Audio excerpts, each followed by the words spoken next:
Okay.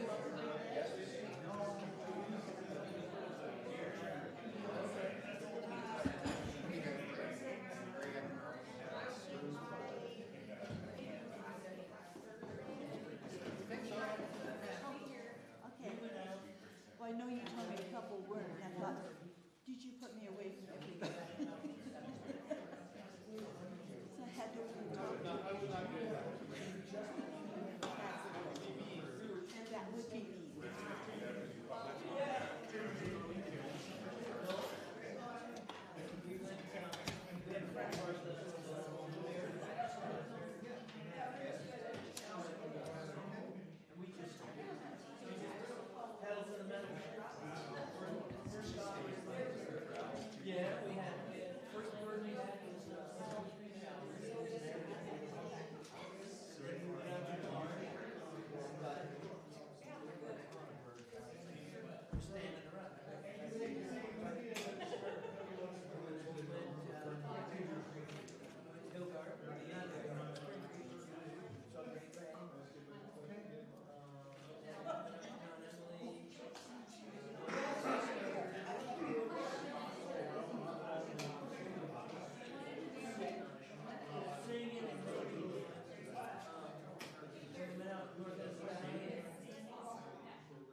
gavel. I'm sorry. Oh, you were just trying to see if I would note it. I'm not sure I could have functioned without mine. Yeah, you can use your water bottle. I got a loud enough voice. I don't think I do. That's perfect. When you are, Brent. Ready to go? All right, I would like to call the meeting to order. Can we get a roll call, please, Stacy? Josh Bachman. Here. Matt Barber. Here. Steve Clemens. Here. Corrine Dudo. Here. David Glabe. Here. Ricky Joe Hickey is absent excused. Megan Keating is absent excused. Molly King. Here. Gary Lillard. Here. Marianne Meisner. Here. Roxy Ogilvie is absent excused. Justin Rock. Here. Tony Smith. Here. Denise Wheeler. Mayor, if I could just interject, if you have not already put your microphone on, please do. It's in front of you. A couple of things about the microphone. If you want to tell something to your neighbor in secret, put your hand over the microphone and you both lean over. Everybody at home can hear everything you say. So if you want to cough or say something, please remove your microphone. And don't forget to remove it when we stand up for the parade. The two areas that I think we always have a challenge. One person usually stands up with the microphone so attached and also leans across and has a conversation, not realizing that what they're saying is going down to the cyber world. So, and silence your phone. Thank you, Steve. Agenda approval. Is there any changes to the agenda? There are not. Perfect. Declarations for the Urban Renewal District. This will be for urban renewal. Of course, we will go through this for the budget as well as for the other one. At this time, is there any declarations for urban renewal? Yes. All right. Do you know what? Yes. Okay. We have an application in for urban renewal funds. For the call for projects? Yes. Okay. So based on that, you have what could be an actual conflict of interest. So you would not be able to participate in the discussions or the votes. So we'll just note that in the record. So. Thank you. Anybody else? Is this for fiscal year? So the call for projects will be next fiscal year? Yes. Do you have one currently, or have you applied for one for next year? The application was just submitted. Yeah, so that's for the funding that we're considering tonight. All right. Well, thank you. All right. This time we'd like to conduct election of chair. If there is anyone nomination for the chairperson. Would anybody like to make a nomination? I move Matt Barber be elected as chair. I'll second. All right. We have a motion and a second. Hearing no other nominations. Matt Barber. Good. Or someone sneezing. Hearing no more nomination, Matt Barber has been unanimous. Oh wait, actually probably should vote for it, shouldn't we? No, you don't need to because it's unanimous. There are no other nominations. All right, thank you. Selected as chair. Chair Vice, in case Mr. Barber is not going to be around. You don't need that one for this one. Very well. So at this time, I would like to turn the meeting over to the chair. So at this time, the proposed urban renewal district budget is now open. We need to hear the budget message and review in the PowerPoint presentation. So, Mr. Stroke, the floor is yours. Thank you. And good evening, and thank you for participating as the Budget Committee. This is, other than the City Council, this is probably the most important committee that the Urban Renewal Agency has, because it does set the budget for the coming year and is key to the current economic development programs and urban renewal efforts.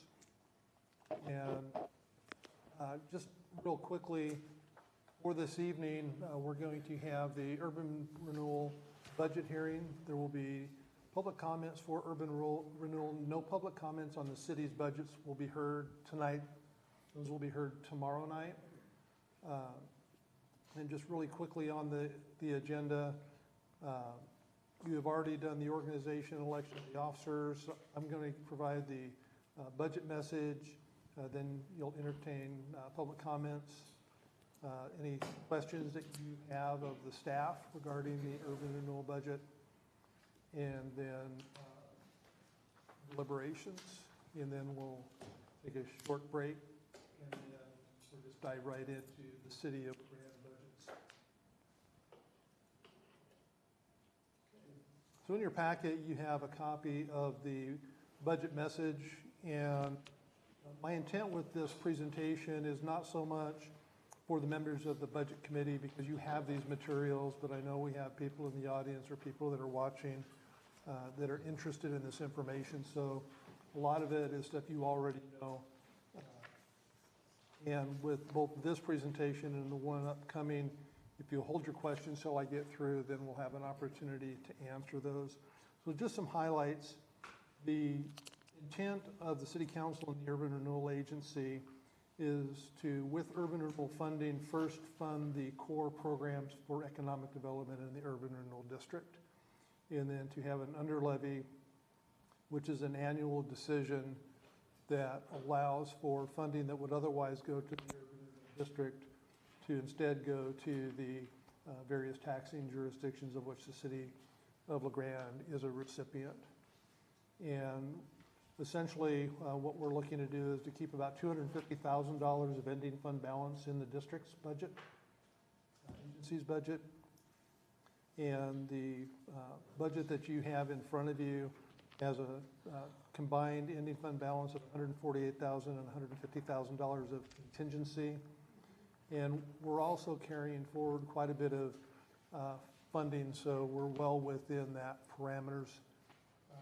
Allows us to only need $800,000 of new property tax revenues to be levied for our debt service and the programs that we do.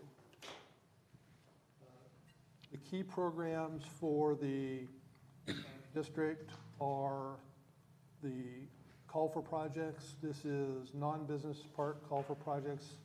We have $350,000 in that program in the budget. We've had that, I think, for 3 or 4 years running.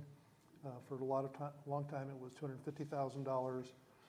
Those are grants of up to $75,000 with a minimum threshold, I think, of $25,000 to apply, and it's a one-for-one match. So to get the full $75,000, you would have to have at least a $150,000 project, and it's on a reimbursement basis. We also have in the proposed budget $500,000, which is an agency-identified targeted improvement project. That $500,000 is carried over from past years. We do not have anything specifically identified for that. Those dollars are available that at the agency's discretion they could bring them to bear on a project.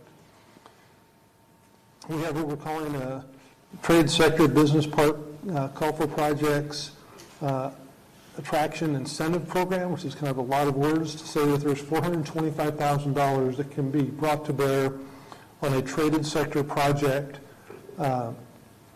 and all of those dollars are carried over from a prior year. The place we would most likely see that would be at the LaGrande Business and Technology Park, but it could actually be anywhere within the Urban Renewal District if there was a project.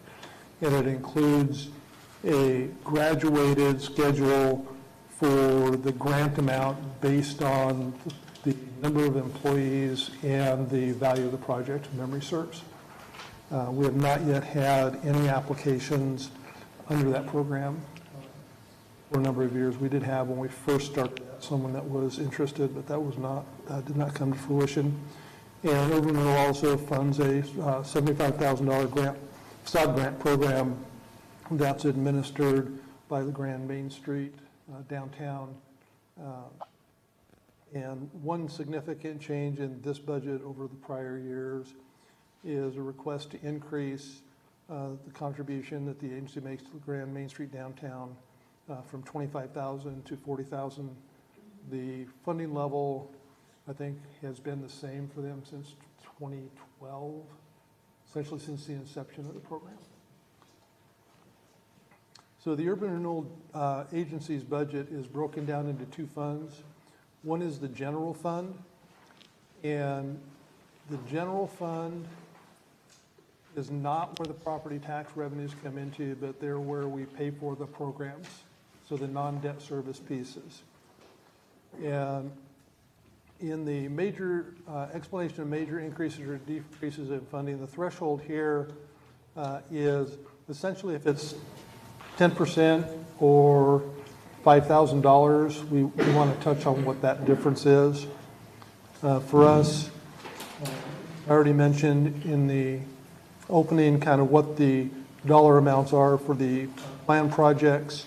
And we do have some carry forward from prior years of approved projects that total $309,597, and that's a commitment that we're required to make good on. And on the facade, we're estimating to carry forward $45,000 for projects that have been approved but have not been completed. And so one thing on the carry forward dollars, if we're not positive that it's going to be expended in this fiscal year, the guidance is to carry those dollars into the next fiscal year. And then if it does get completed this year, we go ahead and pay it this year. We just don't spend the money again next year. So, although I have been asked on more than one occasion by directors in the past whether or not they could spend their money twice. So for the Urban Renewal General Fund, we're looking at a operating contingency of $150,000, and in this fund, unappropriated ending fund balance of $150,000. The debt fund, this is where the property tax actually come in. And from the debt fund, we also do the debt service on the bonds. And the bonds are for the Adams Avenue Streetscape Project, Big H, and we also did a refunding on, that was the business a couple of years ago, quite a couple of years ago. And in your package, you can see what the balance is of all of those. And then I mentioned the under levy. So the way urban renewal works is when the district was formed,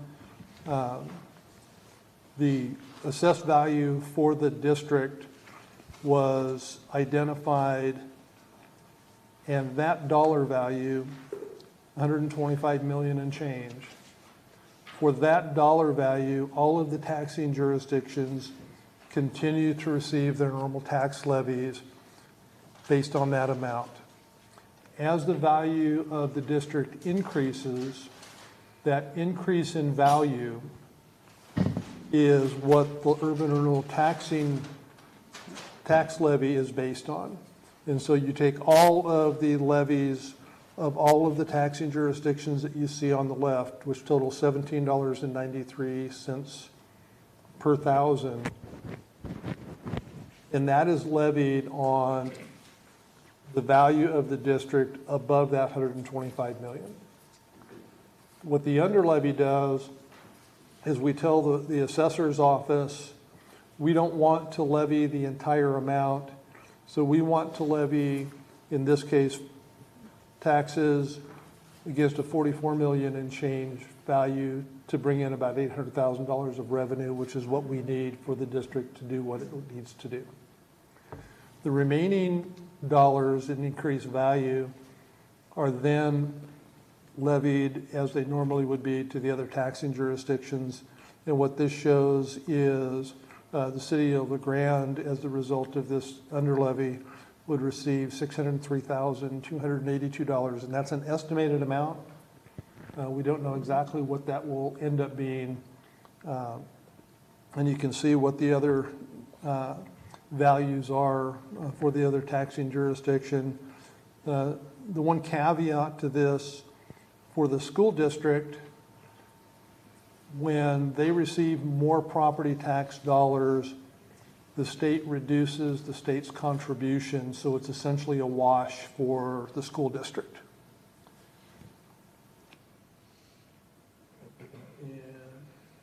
So that is kind of the overview piece. I do want to touch on some questions that came in regarding the urban renewal budget. So in advance of the Budget Committee hearing this evening, the Budget Committee members were asked if they had any questions about anything to submit those in advance to give us an opportunity to answer them. We gathered those questions, we put together an answer. We ended up with three memos that went out to the Budget Committee that are also posted on the city's website. And I just want to touch on some of the highlights of those. And the first question that was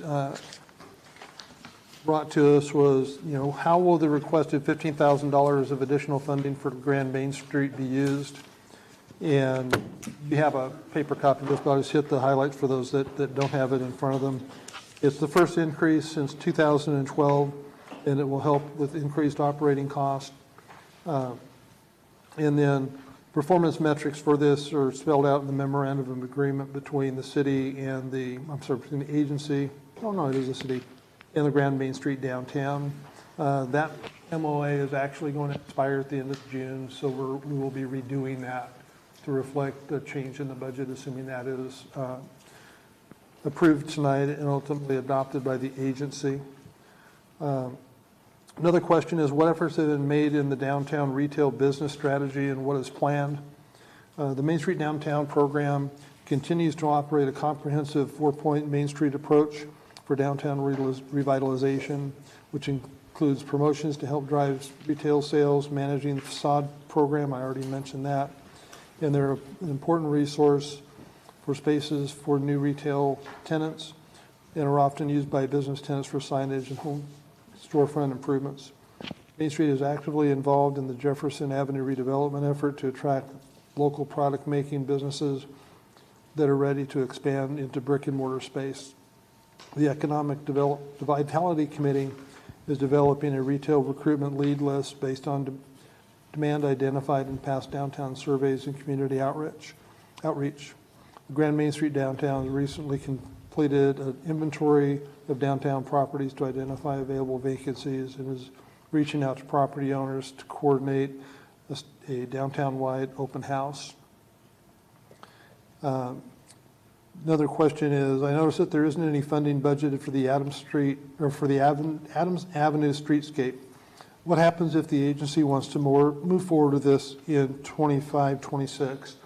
So that project would be a continuation of the Big H in the Adams Avenue streetscape, and that's the installation of pedestrian lighting, the textured brick strip that runs along the backside of the curb, redoing sidewalks as needed, and street furniture. Oregon Department of Transportation is going to come in on Adams and redoing a lot of the intersections to make the ramps ADA accessible. And so we would not want to go in and do a project in advance of them going in and doing that. So that's the reason why we did not do anything with this budget in terms of a request. Whether or not that project goes forward, whether or not the Jefferson Avenue redevelopment goes forward is going to be the subject of an upcoming agency work session where we'll be looking at the costs of those two projects, the remaining maximum indebtedness that the district agency has, and our core programs, and to forecast out what would the impact be of funding one, both, or neither of those on the economic development efforts, which I think will shape, what happens with ultimately funding for those down the road. So that's what that one is about. With all of the new construction at the Grande Business and Technology Park, why isn't there a larger increase in revenues in the current property taxes shown for the Renewal Agency Debt Fund? In 2023 and 24, the actual was over $800,000, and the current year was only $750,000. So as I explained earlier, the amount of property tax revenues that are received by the Urban Renewal Agency in any given year are based on the under levy, which dictates the amount of assessed value that we ask the assessor to impose. And so that's kind of a cap as to what we look at. And so those revenues actually fluctuate based on the actual receipts. Let's see. Robert, real quick on that one, they wouldn't be able to assess the value of that development out there until the development is complete, is that right? So all of the new construction that occurs, all the increase in values, the county assessor continues to adjust those assessed values for those properties. Okay. And so those will continue to go up or, in some cases, decline. And then what happens is, so let's say it was all brand new construction of $100,000. That additional $100,000 of value is part of the dollar amount that is eligible to be assessed at that $17 and change as part of the overall assessed value of the city of LaGrande. And so that added value is subject to URA, but the total that is assessed is based on that $800,000 that we need, which translates to the 44 million. And so when that bill comes to that particular property owner that talks about their 100,000 of value, it will identify urban renewal, school district, and all of those others, but the district will actually only receive dollars based on that $800,000 need.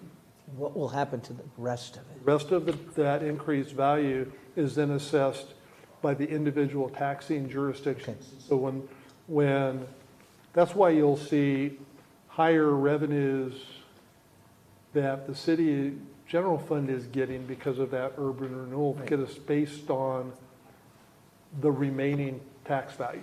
So even though the under levy is estimated to bring like 603 to the city, the actual amount could be higher Or lower. or lower, depending on how the properties out there are assessed. Yeah, and thanks, Steve. And important things to remember. If urban renewal went away tomorrow, your tax bill would not change a dime. Because urban renewal is not an add-on tax. Urban renewal is tax increment financing where they assess a portion of your tax bill.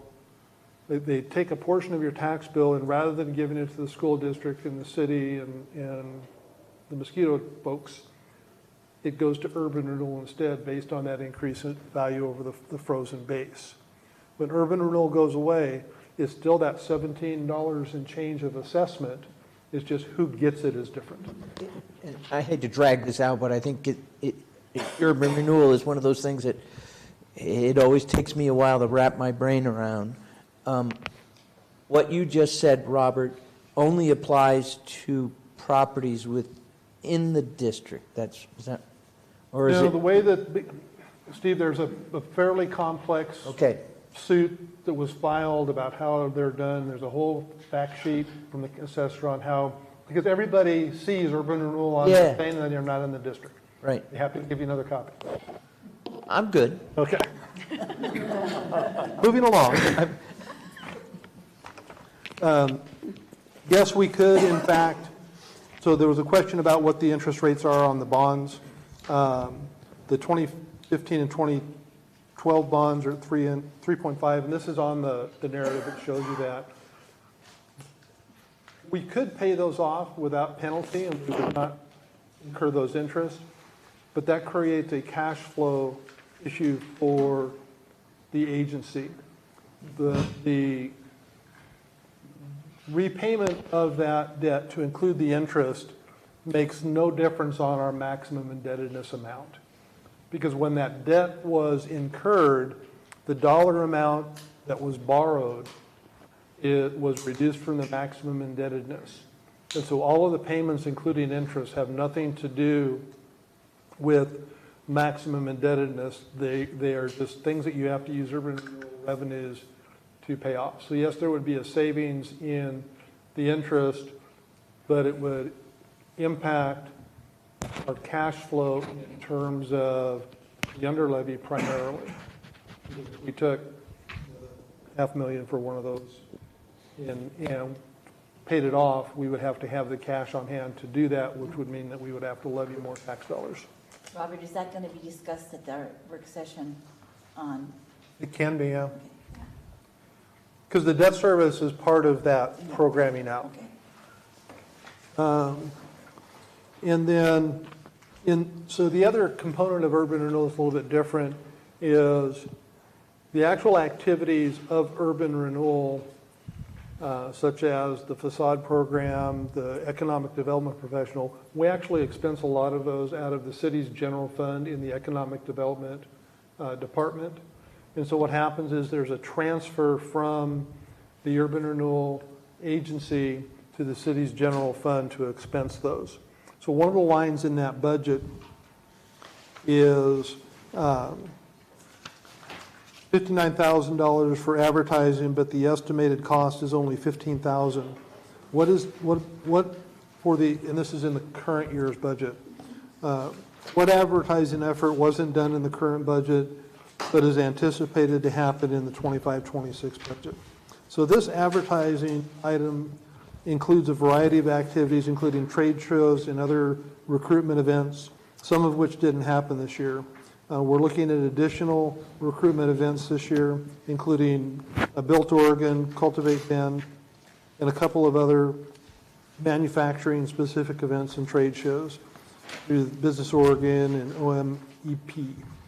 The line item also includes funds for unanticipated opportunities that might not be aware of but want to respond to.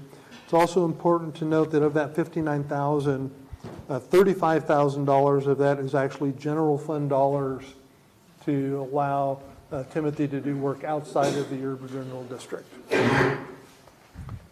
And then we had a question about the how much money have we actually underlevied since we started.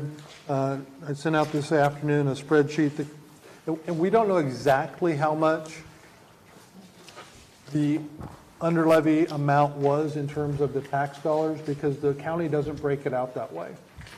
We tell them how much to levy, but they don't go in and do a calculation of, so with that underlevy, here's how much actually ended up not going to the urban renewal district that otherwise would have. This is how much the city actually, of the 603,000 that we talked about, how much actually came in that's attributed to the underlevy.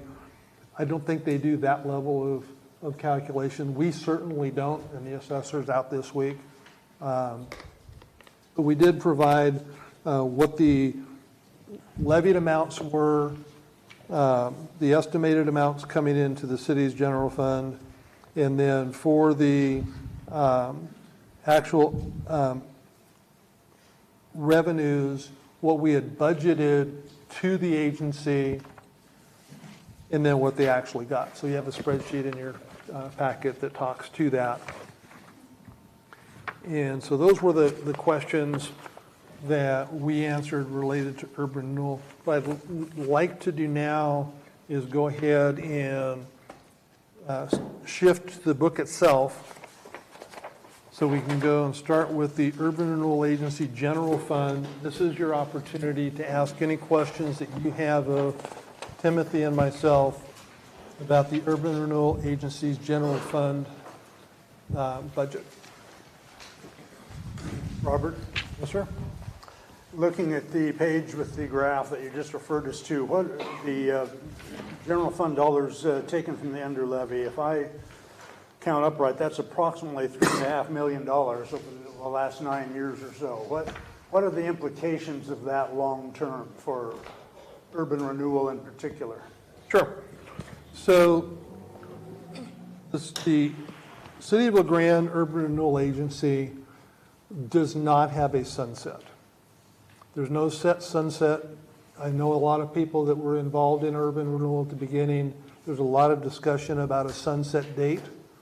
when the ordinance adopting the urban renewal district was adopted, there was not a sunset date. There is, however, maximum indebtedness. And so the way that urban renewal sunsets is, there's a couple of ways to do it. One, when you reach your maximum indebtedness, you've exhausted all of the ability to do new projects and incur new debt, the agency will continue to exist and levy taxes until all of that debt is retired, and then the district sunsets. So that's the most common way. You borrow all the money, you do all your projects, you service the debt, the bonds are retired, and you're done. Because we don't have a specific sunset date, when we underlevy, that pushes out the time frame for the district to sunset.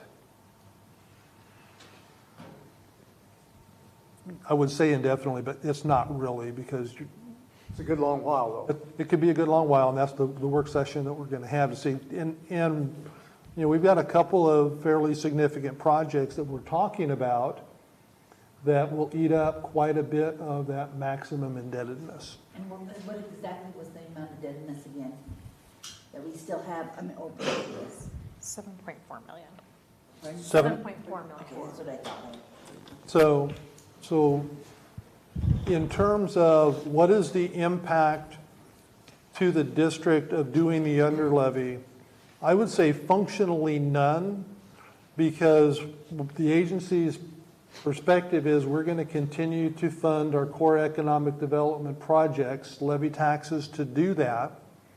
And I know of no circumstance where the agency has made a decision to not fund the core programs in order to underlevy more dollars to the city. The city council / agency, which is the same 7 people, has historically said, we are going to, they've even increased the call for projects from 250 to 350 during this time. And I think Steve Clements, when he was the mayor, had a good way of putting it. You know, we're harvesting the extra and giving that back to the taxing jurisdictions so that they can start using those dollars for other governmental purposes as opposed to waiting. Because if we had not done the underlevies and we had not done additional programs, if we had just continued the status quo, we would have a lot of cash in the fund balance of urban renewal. There would have been impacts to the other taxing jurisdictions, the city of Grande included, by not having access to those dollars. And without projects to spend those dollars on, I think the agency's position is it makes more sense to let the taxing jurisdictions use those dollars. And then every year there is a state-required notification to the taxing jurisdictions of the intent of notice to underlevy. And this year when we sent that out, we based it on a $750,000 need. The need is actually $800 in the budget. This will be a slightly different number than what we shared with them, assuming it's approved and adopted. So it's not stopping the agency from doing any of the core programs. So that's if we had a specific sunset date, there'd be a very different strategy associated with how we're dealing with urban renewal. And given that it's based on a dollar amount, if I remember correctly, it's somewhere around 22 million. Is that correct? It was. Okay. I guess I have some of the same concerns that I had when I was on the council about the underlevies, because it does, even without the, well, especially without the date, it keeps pushing things further and further out. Looking at the graph you just handed out, I think is a good example of the situation we can find ourselves in. Down the road a ways, if we assume that the thing is fully, well, not sunsetted, but we've expended all the monies, what kind of tax return would we see in the general fund at that time? Well, we'd have to retire the debt as well. I think what we would want to do is sequence the final repayment of the bond indebtedness to coincide when we would not have sufficient indebtedness left for a meaningful economic development program.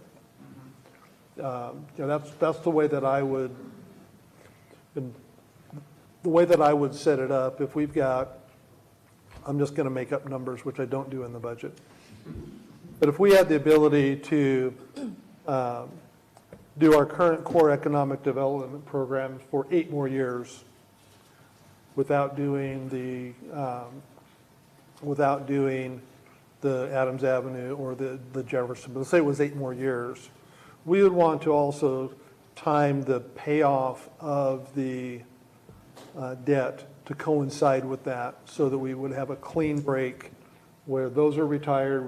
We no longer are levying any more taxes for urban renewal, and then the entire value, to include the example that Steve and I were talking about a little while ago, that $100,000 of value would all then just go to the taxing jurisdictions as it did pre-urban renewal.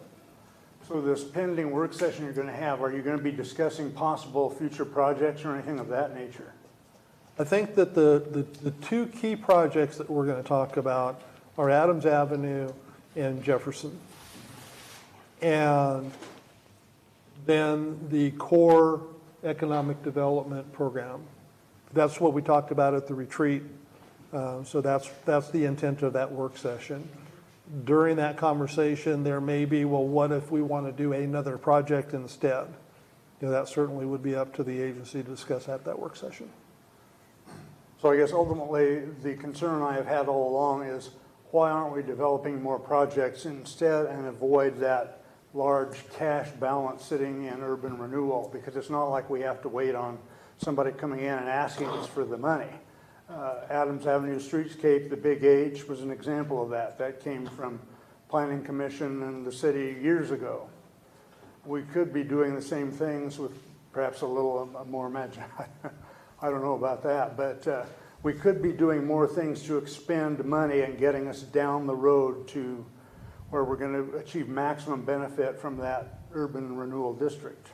True, but Gary, that conversation is outside the scope of this proposed budget. Yeah, I understand that. I'm just kind of sneaking it in there for future consideration. Yeah. This budget is based on what the agency said as their goals and priorities in January. And the concept was to continue the existing programs, have a discussion about the Adams Avenue and the Jefferson. And sure, I understand. I just wanted to be sure that my continued concerns about the amount and the time involved, 9 years now, that still concerns me. Okay. So are there any questions about the specifics of the urban renewal general fund budget document? We'll flip the page then to the urban renewal agency debt fund. Any questions on that one? Okay. Very quickly, Robert. Let's say that the agency has a work session and they decide they're going to go ahead with Jefferson Street redevelopment. And and you need to take on indebtedness to do that. Does this budget allow that process to happen this next fiscal year, or would it have to be postponed to 26, 27? In terms of what we would envision in the coming fiscal year, the need, I think it's about $250,000 as a ceiling. Okay.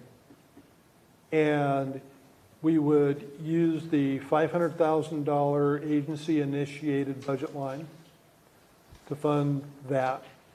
Okay. And because what we would envision is then the next step would be, after we do the design and that, to cost it out, pursue grants.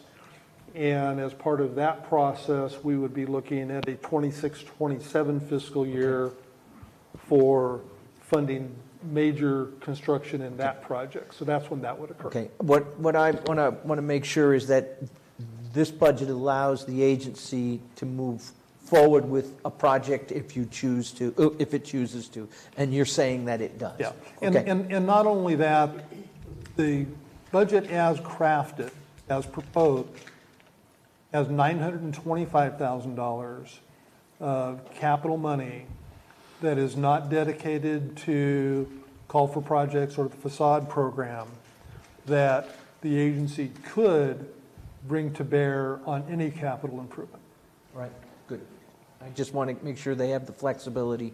Yeah, that's one of the reasons that we keep rolling those in, so Yeah. to have that greater flexibility. Robert, Ma'am. call for projects prior years, are those designated funds or do those projects fall through? All of the ones that are being carried forward. 309, 597. All of those are still active projects that we're expecting to complete.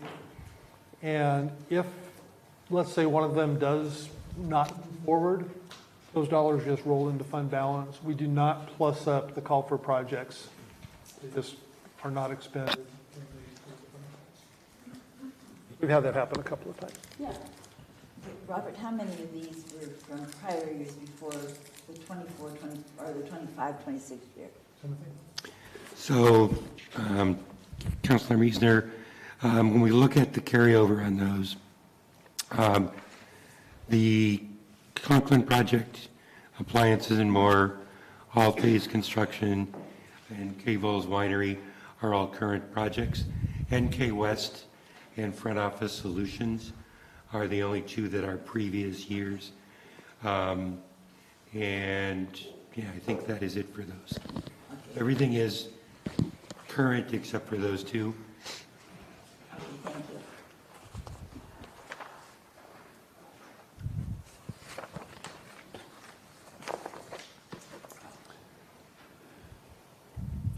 Mr. Chair, back to you. Thank you, Robert. So at this time, we would invite anybody from the public who has comments on the urban renewal district budget only. If there's anybody here who would like to speak for that,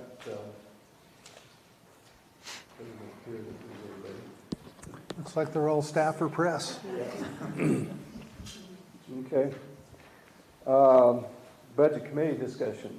Is there any further discussion on this budget? Just want to say that I'm happy to see that there's flexibility in here in terms of if the agency wants to move forward with the project. That'd be my main concern. Otherwise, you're carrying on your core projects and your core programs. Go forward. Anybody else? Okay. Well, at this time, I will close the public hearing and entertain a motion. I move that the Urban Renewal District certify to the county a request that $44,604,028 an increment value be used for the purpose of dividing taxes, and that the Urban Renewal District budget for fiscal year 2025, 2026 be approved as presented. Further, that it be forwarded to the Urban Renewal Agency for consideration and adoption during its regular session on June 4th, 2020. Second. Okay. Excuse me, 2025. You know what I meant. Okay, so it has been moved and seconded. Do we have any additional discussion? Okay, do we have the roll call? Josh Bachman? What am I supposed to do here? Sorry, it's my first Yes time. or no? Yes. Matt Barber? Yes? Steve Clements? Yes. Corinne Dudo? Yes. David Glade? Yes. Molly King? Yes. Gary Lillard? Yeah. Mary Ann Meisner? Yes. Justin Rock? Yes. Tony Smith? Abstained. Sorry, abstain. Thank you. Denise Wheeler? Yes. Motion passes. Okay. Thank you. So, Motion is passed. I will adjourn this budget committee to consider the approval of the budget committee minutes for the agency's regular session on June 4th, 2025. And we're done with this portion.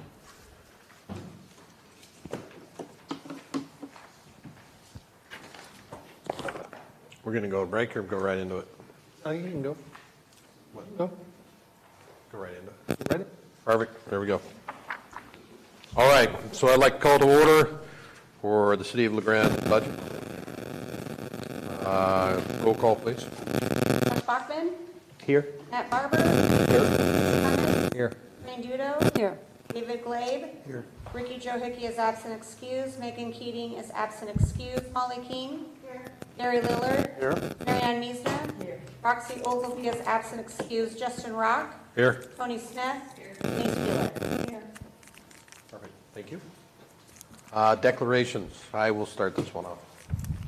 I am declaring a potential conflict of interest because the City of LeGrande has a competitive awarded contracts for towing services which may include a business in which I have interest that could receive payments from the City of LeGrande general fund, budget, or other city budgets. I do not believe this potential conflict of interest will influence my decision regarding the city's budget and that I can remain impartial. Therefore, I will be participating in discussing and voting of the city's general fund budget. Should I read my other one now or wait till? We're just opening it on the, Once we hit the, yeah, I would Public go ahead and do it now. just do it now, okay. I am declaring a potential conflict of interest for the city's enterprise and other fund budgets because I own a business that potentially does business with the Public Works Department. Based on the potential for tire sales to the Public Works in the future, I will not participate in the discussion or vote of any of the enterprise or other fund budgets. All right, I got my part out of the way. Is there anybody else that has a declaration? There's none. All right. We will move on to electing of chair. Is there any nominations for chair? I'll move Matt Barber to continue with what he was doing. I will not be here tomorrow night, Mary Ann. I've got to go to a conference. I'll move Steve Clemens. Second. We have a motion and a second. Is there any other motion? None? Mr. Steve, it's all yours. All right. So at this time, we need to have a vice chair for the budget committee. I'll take nominations. I move Tony Smith be vice chair. I'll second. Any other nominations? All right, by unanimous consent, Tony's at the right hand. So, I like having this role because I have some prerogatives. I won't exercise many of them, but I will this evening. Some of you know that our city manager is planning to retire. Robert, you have shepherded us through more than I can count on two hands, budget hearings, and you repeatedly have accolades for your financial dealings with the city.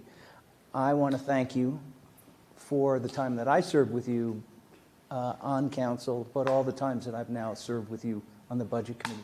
You do a fantastic job for the city with the budget. Every year we end up in a more comfortable position than sometimes we anticipate or estimate. So thank you. I appreciate it. It's very much a team approach, so I appreciate that, Steve. You all do a good job, too. I know what happens about January, February, and there's a scramble, and Robert holds you to that scramble, so I appreciate all the work you all do, too. All right, with that, I'm going to announce that the public hearing on the proposed budget and state revenue sharing is open. We will be taking public testimony on the city's budget tomorrow evening, So if there's anybody out there that'd like to make comments or input, give us input, please come tomorrow evening, and there'll be an opportunity for you to do that. Robert, can we have budget message, please? Thank you, Steve. One thing, I think that for parameters for this evening, Yes. target 8:30. I want to make certain that we're able to get through the long presentation, which is really designed for those watching at home, and then have an opportunity for Parks and Rec and Finance to answer any questions, because we have a couple directors that will not be in attendance for a big chunk of tomorrow. And I want to make sure that if there's any specific questions, I'm sure we'll be able to do that, but just we might tweak the order a little bit because of that. So very quickly, committee, we're okay with a 8:30 wrap-up time? Okay, I think I'll hold us to that. I think I'd like to get a break maybe in a half hour, 45 minutes. Sounds and good. then we'll finish it up. Great. Okay, thank you. So as with the urban renewal budget, this really starts in January when the city council conducts their retreat and they identify the parameters. And so in the budget message, we talked about a variety of things. First and foremost is, and I put this phrase in for a while, and I don't know that I've ever actually read it, but I'm going to read this first paragraph of the budget. I think it's important. Thriving communities are places where people feel safe, have access to excellent services and amenities such as quality parks, diverse recreational programs, and outstanding library services. They are places with good roads where people don't have to worry about the quality of their water. In many respects, the Grande has these attributes. However, our resource constraints, we aren't always able to meet the expectations of our citizens. I firmly believe that our team does a great job with what we have to work with, and will continue to strive for excellence in our service delivery. Your role as the budget committee is you have the responsibility from reviewing the budget, hearing from our citizens, asking questions to make an informed decision regarding the proposed budget. We found it's helpful to ask questions in advance, which you've done, and I'll touch on those later on in the presentation. And it's also important that all of the questions that are asked by the budget committee, those are answered and provided to all members. We don't play the game of, hey, I need this information, but don't tell anybody else. I know there's some places where that happens, and this is not one of those. And so credit to those of you who submitted stuff in advance and asked the questions, and I hope we did a good job of responding to those. And again, in full transparency, they're on the city's website. And I think that's a huge benefit that we started several years ago, because it really does reduce the amount of time that we have to spend here, but you, I think, have better information because we're not trying to answer something on the fly the evening of. So I think we all kind of win in that regard. Again, we're going to start with an executive level overview. I'll run through everything and kind of hit all of the changes. If something is 10% or $5,000 in a line, we'll touch on that.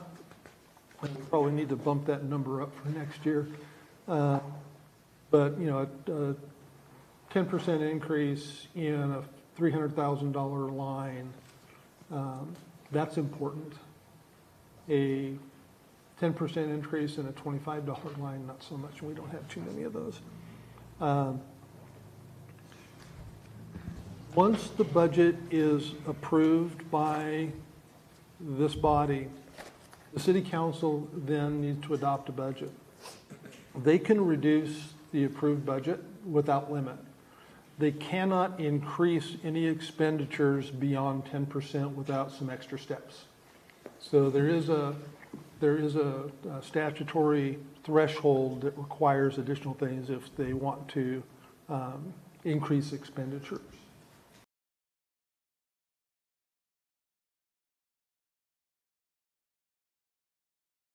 Bid opening that occurred between budget adoption, or budget approval and budget adoption. We had to jump through some extra hoops or narrowly avoided them. But generally speaking, the council has respected the budget as adopted. I know we did, in a couple of cases, make some adjustments, but within the parameters. I talked during the Urban Renewal Agency budget about the under levy. So the approach that we take is we're very conservative but realistic in our strategy as we put this together. We know that our general fund expenditures that are as proposed exceed the projected revenues, and I'll touch on that in a couple of cases. But we're using our cash balance, cash on hand balance, to bridge that gap so that we can maintain our current services and continue to make critical capital improvement needs.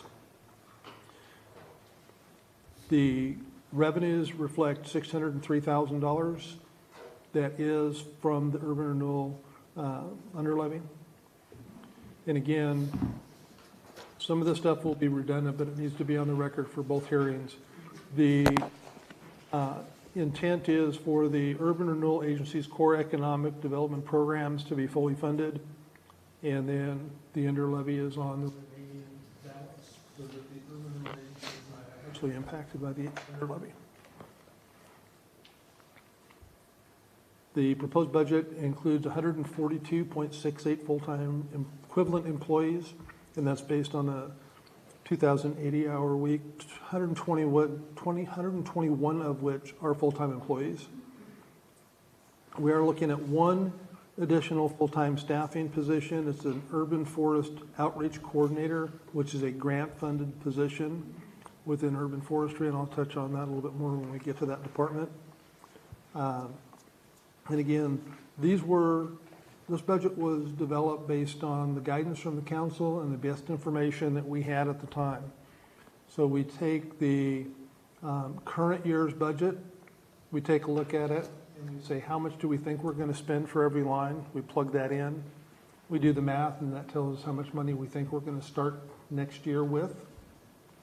And we go from there with the budget.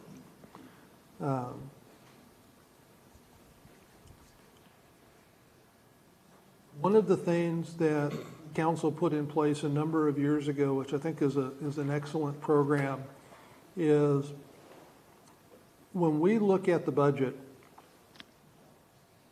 if we find after the budget's over that what we thought our cash on hand was going to be turned out to be more than that, council has a resolution in place to allocate that unanticipated increase in general fund cash, 50% to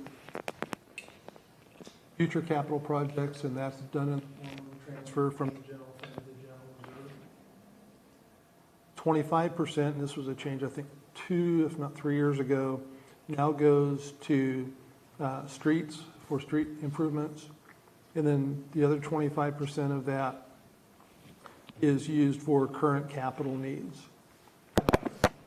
This year, that unanticipated increase in cash was just under $1.9 million. For kind of analogy is, we're transferring $937,000 from checking to savings in the general fund because the general reserve is linked with that. We are transferring $468,000 to the street fund to be used for street projects. And then we also have identified actually a little bit more than $468,000 of current year capital projects that we, and projects and equipment that we would like to purchase. And so that's and the reason for that is we've historically been challenged with being able to meet capital needs, and we took the approach of we didn't expect to have those dollars.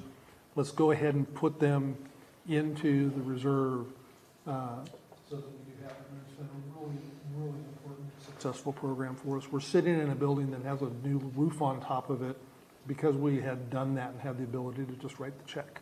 So we do need to keep about $1.4 to $1.6 million in the bank to make it to the property tax infusion that we get in the fall. And we're in good shape in that regard. For the city's general fund, we're looking at revenues of a little over 13 million, and that includes transfers, as compared to 19 million in expenditures, which is a deficit of 5.8 million. It's actually, there's a contingency in there that kind of skews it a little bit. But one of the questions that came up was about the general fund deficit. How are we able to operate with a deficit? And the answer is kind of twofold. One, we have a pretty healthy cash balance. And what we also have been seeing in execution is we're really, really close with our revenue projections. On our expense side, we tend to not spend as much as we have budgeted. And when we have hiring lags where we don't have positions filled, it can make a huge difference in the dollar difference. As an example, in one budget that I was looking at, the payroll savings from not filling positions just in the police department, police and communication, was about $400,000.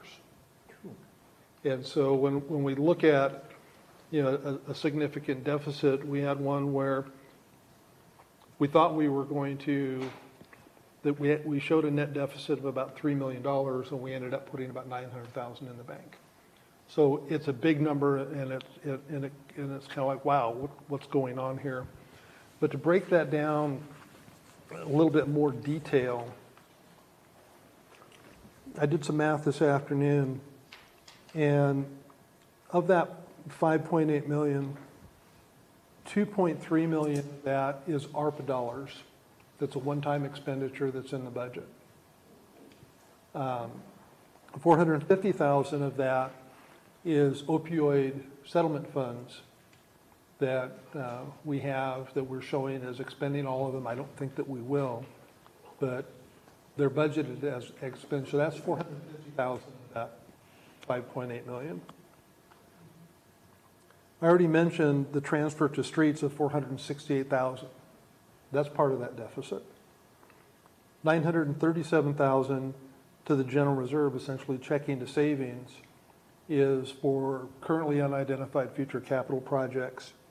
And then we also have $507,000 of transfer to general reserve for other capital projects. The most significant of those is $370,000 for a fire rescue vehicle. So if you take those mostly one-time monies out of there, in fact, all one-time money, the deficit drops to $1.2 million. So if we didn't transfer any money to the general reserve, we still have to pay, we still have to spend the ARPA dollars, because those are restricted. But in looking at a continuing money situation, a big chunk of what's causing, in this particular budget year, almost $600,000 deficit is much less than that. I'm sorry, it's what I missed that last part. When you start out with that 5.8 million and you take out those transfers, much less than that. We've received all of the ARPA money from the federal government, correct? Yes, we have all that. Why is that considered contributing to the deficit? Because we're looking on revenues in this year versus expenditures out this year. Okay. So we took the money in In a prior this year. fiscal year, and we're not going to take any in next fiscal year, but we need to spend it this next fiscal year. Robert, that 2.3 million ARPA, so that was this year. That was not reflected on last year's budget, right? We had budgeted a big chunk of it in the current year, 1.3 million is budgeted in this year. We're not spending all of that this year. Okay. We're budgeting to spend 2.3 this coming year because we know we're going to carry some of those dollars in. Okay. And then the 468,000 to the streets and 900,000 to the general reserve. Yeah. My understanding is that's directly tethered to the unanticipated increase in the cash balance, right? Yes. That's the 1.87. I'm a little bit confused here. So, we started last year at beginning fund balance was 10 million, something, right? 10.7, something like that. We didn't spend all that money, so we bump up to 11.3, okay, and change. All right, so there's that. That's that amount that 1.5 million between the 900,000, 468,000 are, right? They're part of that chunk. We're still saying we're anticipating a 6 million deficit because our revenues aren't going to cover. I don't think those tie in. That was an unanticipated increase. So I don't see how that's part of the deficit. Does that It's make sense? listed as an expenditure or a transfer in the current year, so it goes into the math. And we cover that with the cash that's sitting in the bank. And that's why I say, Gotcha. with that transfer, if you take that transfer out of the picture, and we're just looking at current year revenues versus current year's expenditures, it's not a $6 million challenge. When you then add into the entire picture, what's our beginning cash, what's our ending cash going to be? That's the bigger piece. And I'd like to kind of, I don't want to spend a tremendous amount of time on this one right now. I think kind of walking through the budgets individually and seeing where things are, and then we can have this conversation tomorrow, again, after we've had the public comment as well. But I just wanted to kind of just talk to, of that $6 million, really how much of it is transfer or one-time money, which is very different than continuing money pieces. But how much of that could be transferred next year? I mean, we're not going to get some of that cash in this year. I mean, I know you and I have talked about it. So we'll talk about it tomorrow before comments, public comments, or after? I think that waiting until after public comments, because that way and there may be some additional comments about it when we get to those charts in the budget, where we can talk in more detail. Okay. But I don't want to spend a lot of time on it right now because it's a larger conversation about what should the actual budget be adopted. And I do want to make sure that we're able to get a couple people up here to do their questioning things today. Okay. So we did provide you a copy of the budget. We also solicited the information in terms of questions, some executive level pieces, service levels, staffing remains same in the enterprise and other funds. General funds has that one grant funded additional position. Personnel costs, 15 million proposed versus 14 million last year, an 8.26% increase. And again, this is across all funds. And Robert, very quickly, and that includes the grant-funded position, is that correct? It does. Okay. How much of that is the grant-funded position? I was unable to tease that out. 83,000. What explains the remainder of that increase? Increases That's in, 1.2 million Yeah. is the increase in personnel costs. yeah, that includes healthcare cost increases, that includes cost of living increases, that includes step increases. And are we anticipating roughly that same 8% increase moving forward in the personnel costs? I can't speak to what the 26, 27 anticipation is because we're going into bargaining. Gotcha, okay. Again, I'm just thinking that's 60+% of the budget, that potentially an 8 to 10% increase every year we need to plan for. Okay. Yeah, and it literally is Right. going to be tied to what bargaining Okay. looks like. And then capital outlay is a significant decrease, 11 versus 14. And again, when we go through the budgets, that's when you can ask questions about the more granular pieces of this.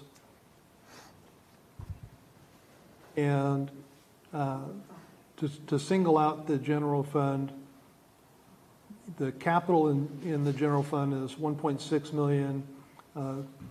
Part of that is the second phase and continuing of the IT infrastructure, where we're stringing the fiber everywhere and replacing servers, firewalls. Also includes a new police car, electronic reader board. The electronic reader board and the fire rescue vehicle, those are two that we're tying back to the unanticipated increase in cash.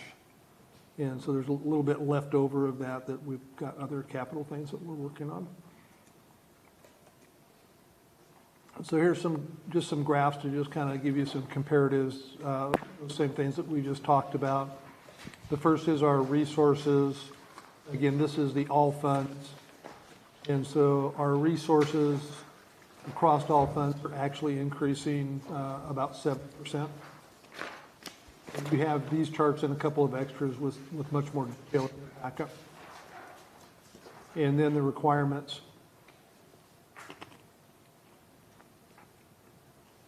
Again, materials and services, you see a pretty significant increase in that particular line, and a large decrease in the capital equipment.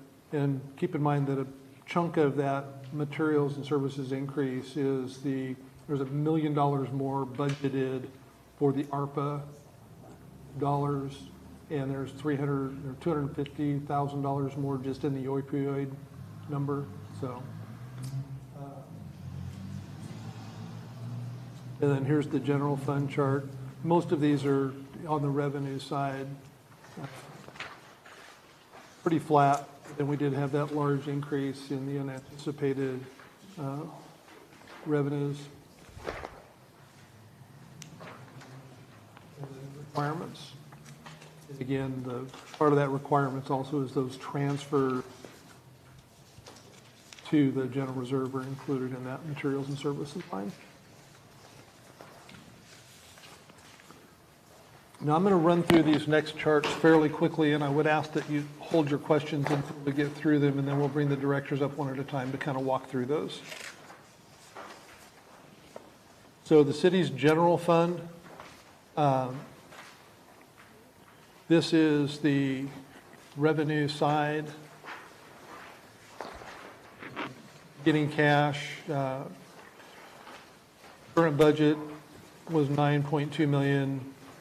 Proposed is 10.8. And we're holding the contingency and reserve for future expenditures the same. And a couple of nuance pieces here. To access the operating contingency in any of the funds, it requires a city council resolution. To access the reserve for future expenditure, there's a public hearing process that we have to go through.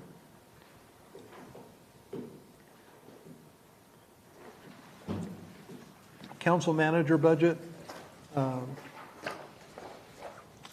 We do have some increased cost on legal and recruiting costs. Legal because we will be going into labor negotiations for all three of the bargaining groups next fiscal year. Robert, what labor negotiations are we talking about? The new All three positions? bargaining groups. All three bargaining groups. This year? I thought we just did. We did them 2.5 years ago. Mary Ann, would you hold your questions, because we're going to go back through these and hit them department by department, please. Goes fast. Again, this is the focus for those that don't have a copy of the book. Transient lodging, we are carrying forward still the $119,000 for the fair sewer. So that's still shown in here. And we put the final full amount of the ARPA funding in the council manager's budget. The electronic reader board is in this budget, and then all of the interfund transfers are identified in this budget as well. Finance and municipal court, not a great deal of change in this budget. A lot of it is on the software side. Excuse me. Police budget, again, pretty similar. We do have a new police car in there. But again, in the grand scheme of things, not a massive increase. And again, we do have the legal for labor negotiations. Fire and EMS, you don't see the budget dollar for the rescue vehicle because that's in the council manager budget as part of a transfer. And again, here the pretty static in terms of costs. We have everybody, well, we're short at least one firefighter now. Parks Department, again, pretty level. We are looking at buying a new mower. I think we're going to be trading in an old one. Aquatics Department, we do have dollars for replacement of pool decking and working on the locker rooms. That was something that actually came up in a council meeting here last week, I believe. Last week. Recreation Department, one of the things that they're looking at doing is a new program called See My Legacy, and there were some questions about that were asked, that were answered in the questions and answer form that you have. Urban Forestry, here is where that new position is, the outreach coordinator that is grant funded. Library, the public computers are beyond their useful life window, and so we are looking at replacing those. They do get a tremendous amount of use. Economic development, not a tremendous amount of change in this one, other than that $15,000 of increase in funding for the Grande Main Street downtown. Those dollars come from urban renewal. They do not come from the city's general fund. Planning Department, arguably the easiest budget because almost nothing changes in terms of their dollar amount and their budget performance. Building maintenance, which is primarily for the city hall and library. We do have a few projects that we're looking at doing here. We've got some storm windows that we would like to see and just general maintenance. We've got some great buildings, but they're getting older. Following are the enterprise funds. So for those that are new to this, the enterprise funds function very much like a business where whatever service you provide, you receive revenues for that, you then use them to provide the service and the dollars stay in there. We cannot, as an example, use water revenues to go buy new police cars. Our building inspections fund, not a tremendous amount of change with this one. We are sitting on a healthy balance, fund balance in building reserve, or I'm sorry, in the building inspections fund. And we're not looking at adding any additional money to the inspection reserve because we don't anticipate any major capital projects, so we didn't see anything that we needed to do there. 911 fund, we do have some computer work that we have to do, and we're also carrying forward money to pay for part of a server.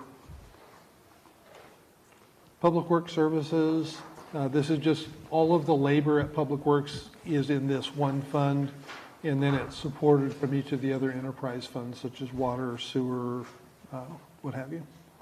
Speaking of water, the water fund, not a tremendous amount of change here. We always have identified dollars for system rehab. And then in the water reserve fund, we always budget enough dollars there that if we had something significant occur, that we had dollars in the budget. For example, if we needed to do something with a well.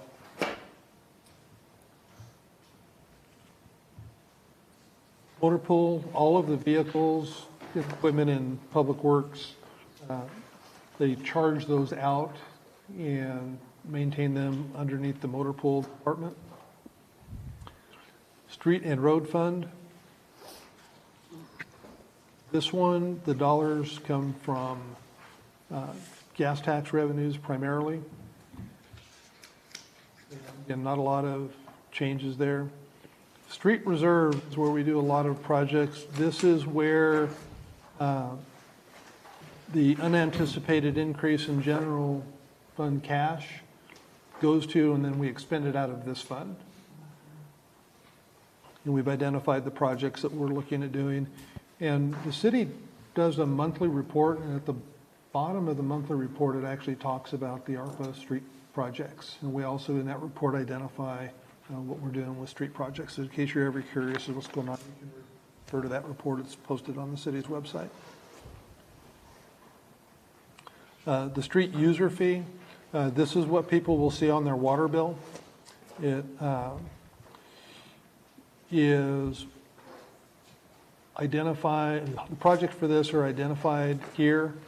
The specific timing, we don't know. It kind of depends upon when the asphalt plant is up and running and what we're doing when. Storm utility, snow removal, street sweeping, all comes out of this budget line. Again, this is a fee that you see on your water bill. And then it also has a reserve fund, and we're looking at engineering and permitting to redo a structure at the Geckler Slough. We've been wanting to get that done for a while. Wastewater treatment, sewer treatment. At some point in time, we will have a new National Pollutant Discharge Elimination System permit, and we're very sure that when that comes to play, there will be a number of requirements that we're going to have to do. Those things, when they renew them, the standards have always changed, and so we're expecting that there'll be some costs associated with that. So we budget in anticipation of that happening, and if it does, we're prepared. Sewer collection. One of the things that we are doing, just as an aside, is some restructuring in Public Works to create a superintendent that's over the sewer collection. Currently, sewer collection and sewer treatment is all under one superintendent. We're separating it out because it makes more sense to have someone that oversees the collection, which is essentially all of the pipes and the stations throughout the city. Sewer reserve, again, this is where we do a lot of our capital projects, and there's a list of those. Grants and donations, I think the key thing to know about the grants and donations fund is we'll put a lot of stuff in here as potential revenue and then expenditures associated with it. And if we don't get the revenue, we don't get to spend the money. If we do get the revenue, then we can. And sometimes we will take money into this fund and then transfer it out to the general fund to pay for personnel, as an example. One thing I will note on this is we are identifying in here $370,000 for that same fire rescue vehicle as a grant, because we do want to concurrently pursue grant funding. But we do think it's a critical need. If we are successful with the grant funding, then any that we don't need, assuming that the other line is approved, would just stay in the general reserve for other capital purposes. Speaking of the general reserve, again, this is essentially the savings account for the city's general fund. We budget $300,000 a year under the general CIP line. We don't have anything specific that we're planning on spending that money, but we do want to have the ability to spend it if something comes up, such as the library roof would be an example of that. And we do keep track of all of these. Like, for example, it says police $8,000 or $8,500 for replacement tactical vests. We keep track of kind of the balance for each department of what they have earmarked within that. And then we also have another line for the unidentified or undesignated amounts that are there. So that's the end of kind of that just really quick 10,000-foot view. We'll now shift to the department by department piece. Steve, do you want to do the break now? Let's take a break. I'm going to call us back sharply, no later than 7:35 according to that clock. It gives us 10 minutes to get up. Don't forget to disconnect your mic.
So did you run into any issues over there at the senior center? Okay. But I did do a very similar gig the other night. Okay. Okay. So we'll be there about 5:30, start to set up. If you get there early, just wait. Somebody will be there. It'll probably be for us to come. Pushing hard to get this going. Yeah. It's a busy week for you. So okay. I'm not worried. I just wondered if you had it. We need to kind of back check on it. You know what time it is? Hello, Brent. Long time no see. Yeah, I do. How are you doing? Pretty well. Silver. Well, that's something, right? Some days. Good to see you.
All right, Bob, I think everybody here, everybody that's important, and we're all important, but they're less important than we are.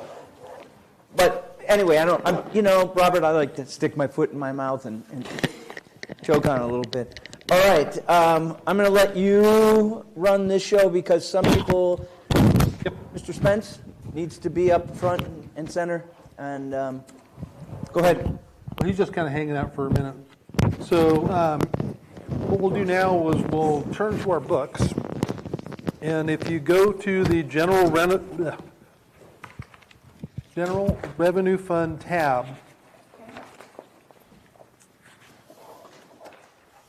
the intent with this is you've gotten the overview. Yep. Now is just, do you have any questions about this? So I will go relatively quickly through these.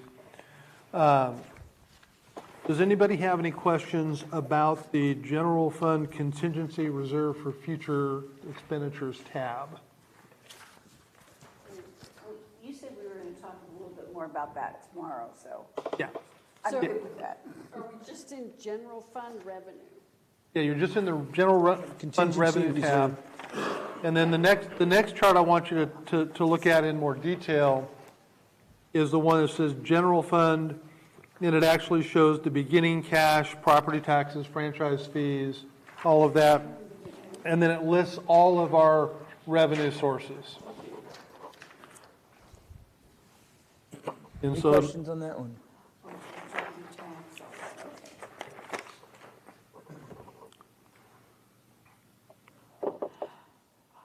not a tremendous amount of difference in a lot of these. Okay. If there are none, then we'll go to the, So are we asking questions on this, or are we asking questions on parks?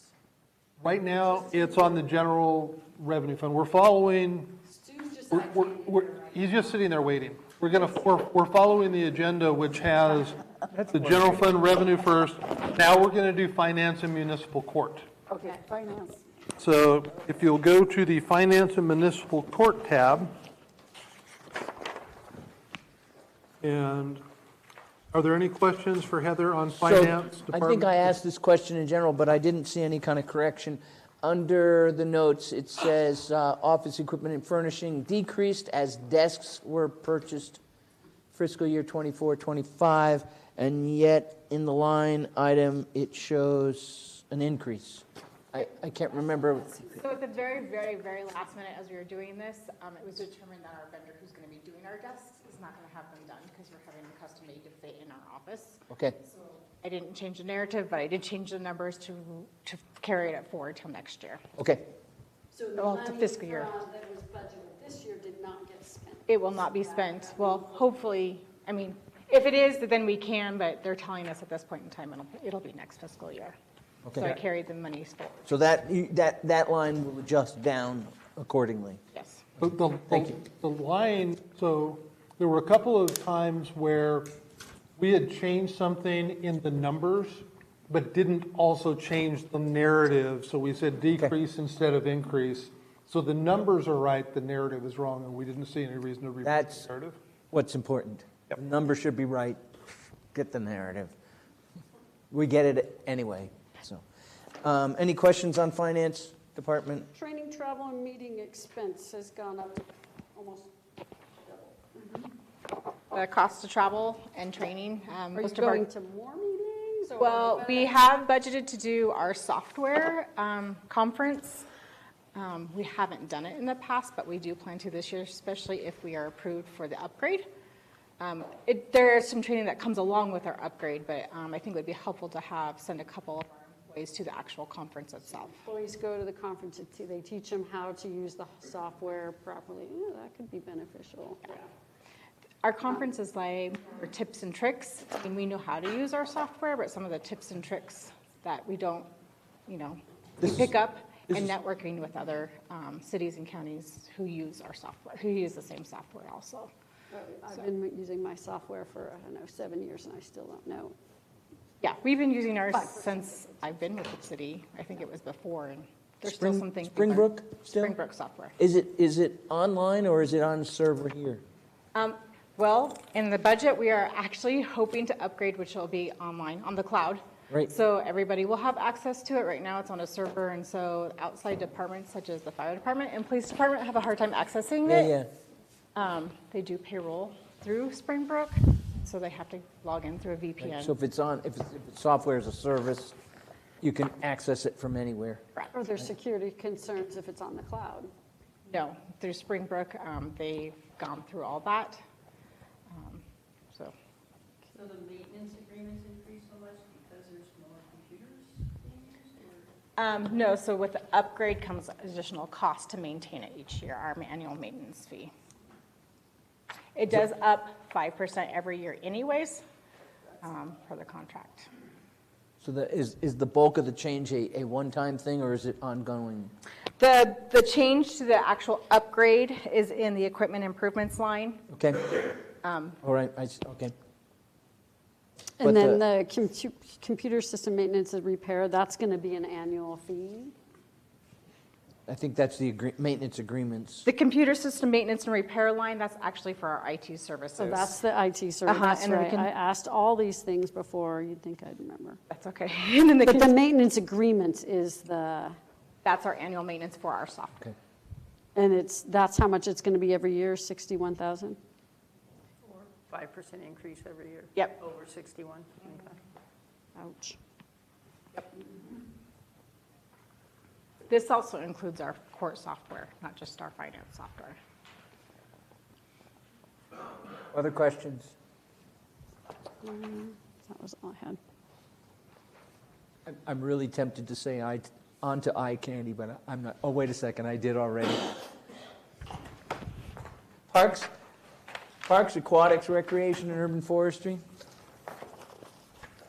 Questions for Stu? We're not doing police or anything? We're going to come We're back. skipping. Coming back, got Yes, it. we'll be back.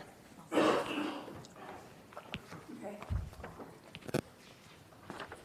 Yeah, the next three, we're going to bounce around the book a little bit. Okay. So we're on the Parks Department. So the facilities repair for the parks is for the sprinklers and, yeah. Go ahead. Go ahead. You can have my answer. No. That's correct. This is all the Parks Department expenditure budget that doesn't have to do with equipment or turf. So this could be vandalism, this could be sprinkler heads, this could be a variety of things that come up throughout the year. This year, we spent $15,000 to $20,000 on backflow repairs, for example. And you're budgeting, you're requesting about what you spent this year? About the same. Do you have a lot of vandalism?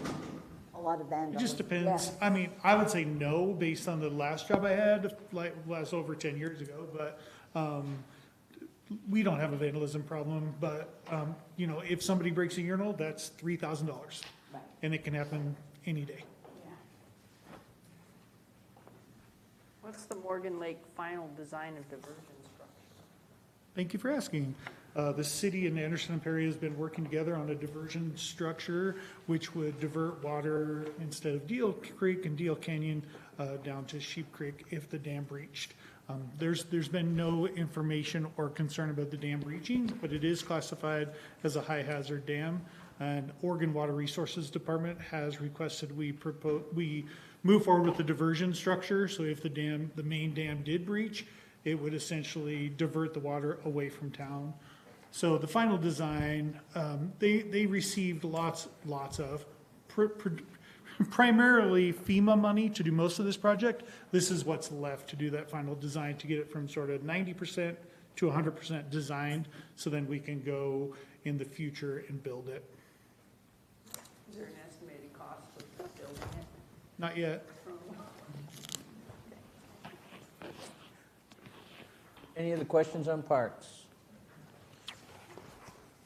Aquatics? Can I, no, okay, great. Any questions for aquatics? So all the concerns that were raised about, you were at the meeting though. Right, it's, all the locker room repairs are in the budget I already. know it is. Is that covering everything that this lady discussed to us? Like you said, I wasn't there. I received a letter, which I think was the same or similar. We've been working together on it. It's in the budget to address. Okay, so that will be taken care of. Yes. Denise, you had something? Yes, I do. I have a couple questions. Okay, because I know the hospital uses it, the high school, and, you know, Eastern uses the aquatics, and they get a discount and so forth. But do we get, and I can't remember, so just remind me, we do get money from these different organizations, don't we, to supplement our aquatics, right? Yeah. Okay. The annual agreements include fees Right. depending on the agreement. Okay, and well, we could talk about that another time. Okay, so the janitor, I looked at janitor supplies, okay, I understand. But as I was looking in here, do you have a person that is set to clean that? Because I didn't really see this in this chart, that's their job, to make sure the facilities is up to code and so forth. Yeah, thanks for the question. The part of last year's budget was a request to add that full-time position that was partially pool, and that is the part of their job, is the pool janitorial service, and part of their job is parks maintenance. It's a divided position between the two divisions, and they're not reflected there. You'll see that in the salaries line, but not in the janitorial supplies line. Okay. The supplies are simply toilet paper and paper towels and stuff. That kind of stuff, okay. Yeah. All right. And based on my math, the aquatics brought in $150,000 in those revenues. That might have been the budgeted number. Pretty sure it was Yeah. more than that. But we more had than that that. increase, though, too, of fees. Sure, that contributed. So that offsets some of this. Sure, of course, yeah. Yes. So it's less big when you look at how much you bring in. Well, sure, it's not costing the general fund that full amount to operate the pool. It's offset by the revenue of, I want to say it was closer to 200,000. Okay. Any I'll more take- questions on aquatics? Recreation.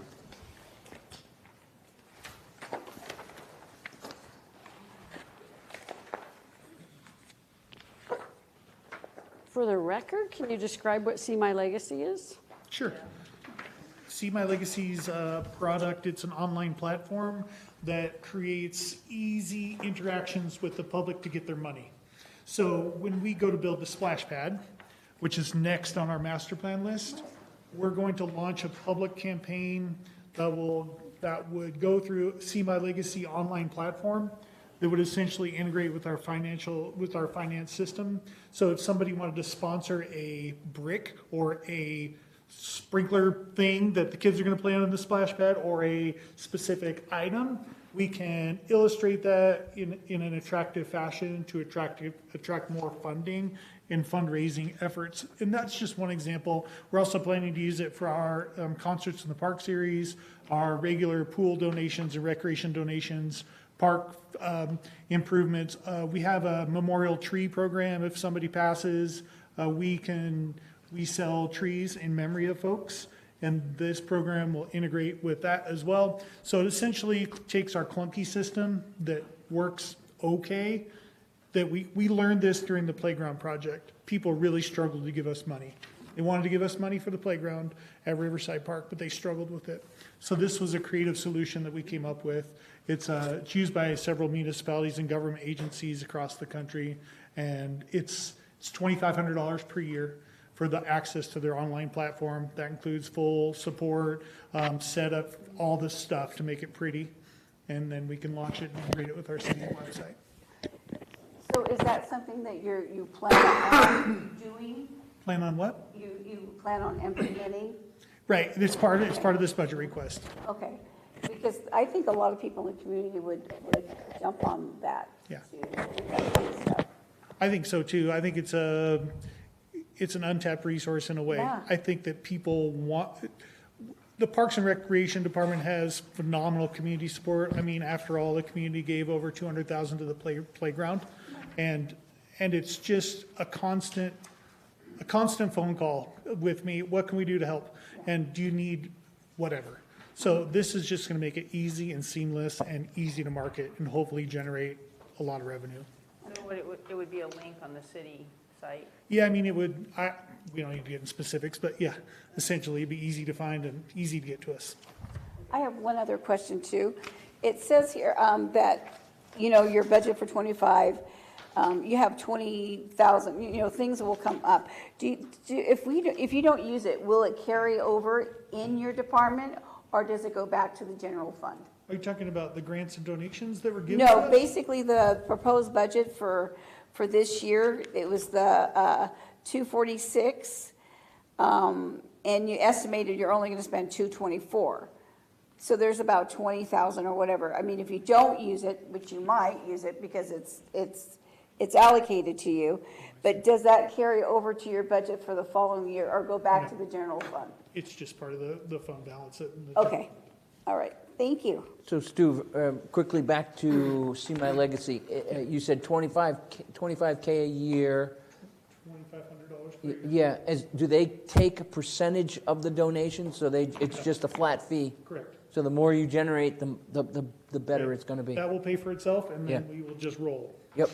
We will have to pay credit card processing fees. Right, but that's, yeah. And this is for recreation, anyway. parks, aquatics. It's all four divisions, that's correct. So trees, the memorial trees, the recreation division would be for concerts in the park. We've had people give for youth football gear, helmets, things like that. We've had people give in parks for a variety of things, playgrounds, obviously, and what am I missing? Aquatics for any kind of upgrade or equipment for the pool. Could it be expanded to the whole city? It could be. Fire truck? It could be. For the same fee? It'll cost more. It costs more if it's for more? No. It's a citywide. Oh. It's for the city of LeGrand. Right. Okay. I could let the fire guys in on it. Any other questions on recreation? Last but not least, urban forestry. Like Robert said, this is where that funded position is. It's, one question was, this is federal funding, but they have an executed agreement with the state of Oregon. So we've been told this money is secure, won't be going away or be taken away. This So is the we're- Arbor Day Foundation grant, or no? It's a different one? This Okay. is, Sorry. yeah, Inflation Reduction money, Okay. Inflation Reduction Act money that's been executed with the state of Oregon. So the state is who we're working with. So Stu, being part of landscape and forestry, there's another grant for the Island Avenue build-out. Is that included in here? It's separate, that's a separate, it's not. It's not for personnel? It's in the grants and donations budget, it's not in what you're looking at. Okay. That's about 79,000. Okay.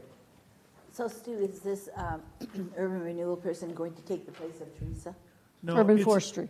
Urban forestry, thank you. It's a separate position. Teresa's announced her retirement will be in December, so you'll see there's some money budgeted for that overlap as well. So 2 separate positions.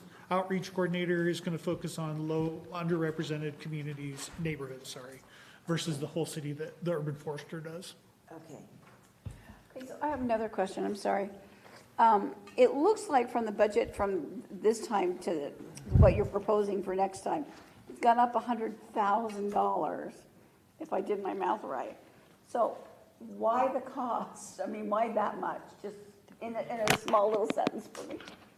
Well, 80, what'd you say, 86 or 89? It's actually 85,000 for the urban forester. Oh, That new and that's position. Of new, okay, that makes sense, okay. And it's a bit of a nuance because the money comes into grants and donations, but it's expended through a transfer through the general fund. Okay, all right. And that's a 3-year. Correct. A 3-year contract. Okay. What is the duration of the grant? The 3 years for that. It's for 3 years? Yeah. And then once the grant's over, what is the city's liability? What do you mean? I mean, we have this person in this role that's funded by a grant. Oh, in the job description and HR onboarding and all that jazz, it'll be clear that it's Contingent on the grant? Correct. Got it, thank Yeah. you. Once that concludes, we don't anticipate it continuing, it's one-time money. Got it. So it would be a project position. Any more questions on urban forestry? Thank you, Stu. I know you. Parks and Rec. Parks and Rec, yeah. And quick plug, the Riverside Playground's going up now, so drive by and you can take a look.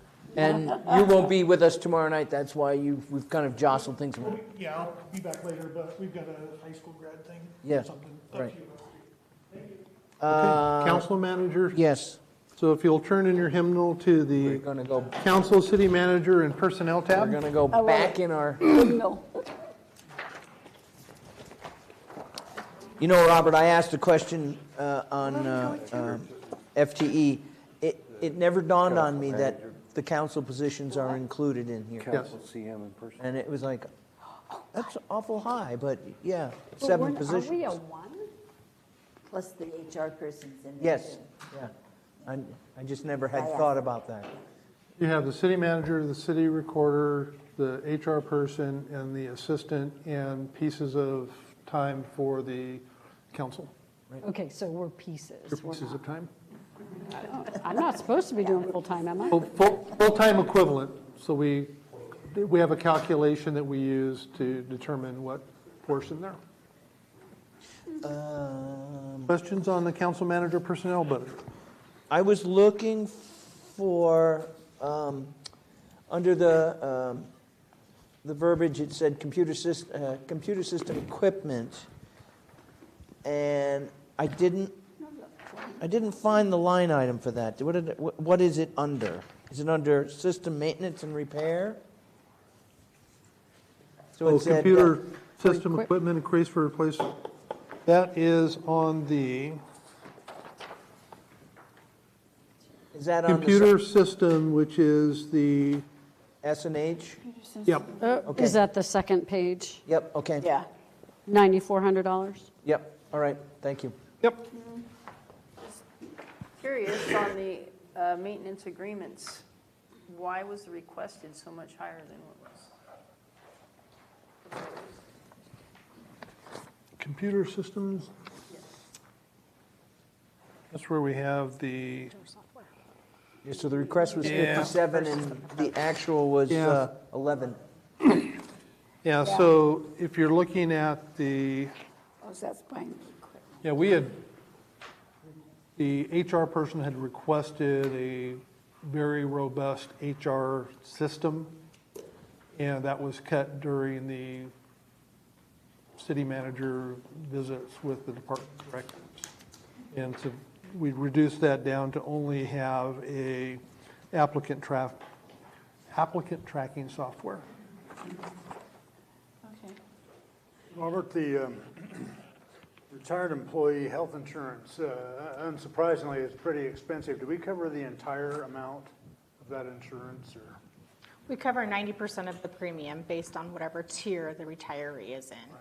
So whether single, two-party, family, vice versa.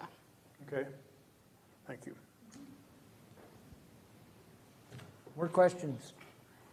Robert, just refresh my memory on what the the tax, the tourism tax going to the county, why is it up 100,000 Heather? from last year? So we do put a buffer in there for just in case it does go up.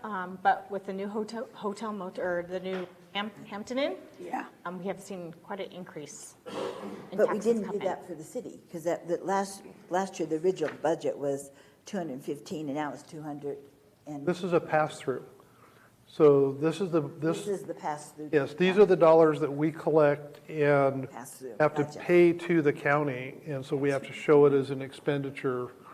And we had a situation a few years ago where the timing didn't align with the fiscal year, so we ended up having to pay more money.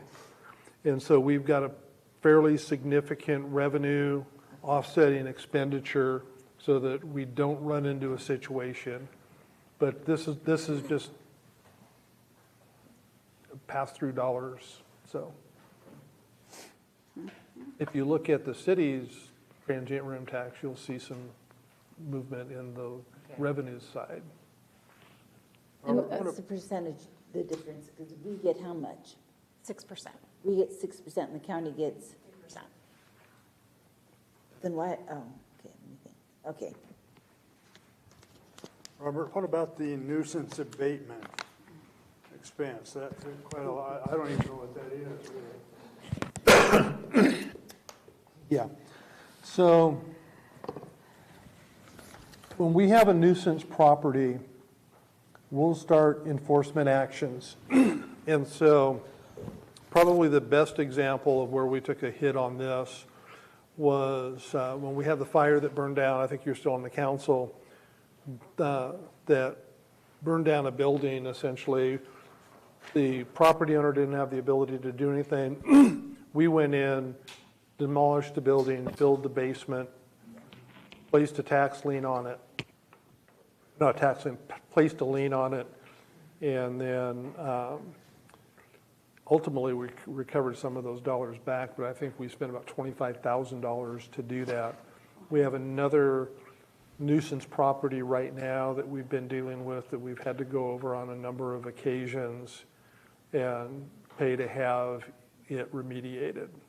And so we're seeing more situations where we're having to go in and do that. And then we also updated the city code to allow, to make it more clear that the city can, in fact, after placing liens, get to the point where we could potentially foreclose on a property or not paying for abatement costs.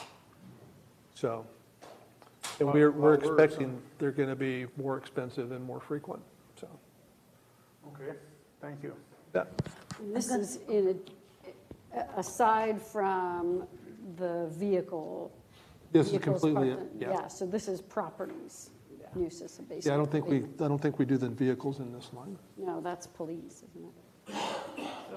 And tourism promotion and facilities. What's that for? So the $220,000 that's there, that is the dollars that we pay to the Chamber for Tourism Promotion Services. There's also $119,000 of carry forward dollars there that is going to the fairgrounds Okay, for part the of sewer that's- project. So that's what that line is. Okay. Any more questions? I thought I saw Mary Ann, you look like. Well, I was just going to ask about the opioid, can't even say it, funds, the 450. Is that a one-time thing? Are we So- out of it now? No, we're going to continue to receive dollars, and what we've done is we've just identified to budget to use all of those dollars. We're still waiting for the county to finish their work, and then I'm sure we're going to have a conversation about what they would like to do with those dollars and how we might participate. That was something that we talked about at the retreat. So we're just budgeting those dollars so that we have the flexibility to do something with them. But as it sits right now, the council has made no decision on spending any of those dollars, but we've got them plugged in to spend all of them in case there is an act. So you have about 450K of opioid settlement dollars stashed someplace. Well, we will by the time we finish this fiscal year. Okay. Robert, is that an option? I know that we may have a representative from police here tomorrow, but is that a viable use for those dollars? I would prefer not to answer that in terms of a continuing money question, because some places have used some opioid dollars for some level of law enforcement. We haven't really gone down that road at all, and I think that's a larger discussion. I know when we had our working group, we talked a lot about, what can we do to, really make a lasting impact. Are there any projects out there? And the only response we really got from the group was, well, let's put some money into like the warming station. And that really doesn't fit what we're looking to do there. So the short answer is yes, then, is what I'm hearing, but that would be contingent upon other recommendations.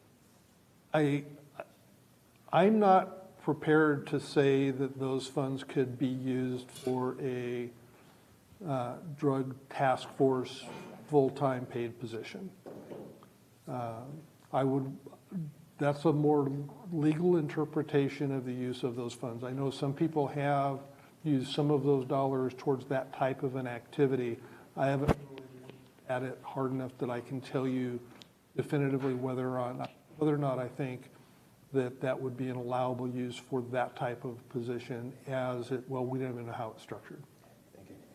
And keep in mind that the drug task force position would not be solely opioid focused, and these are opioid dollars.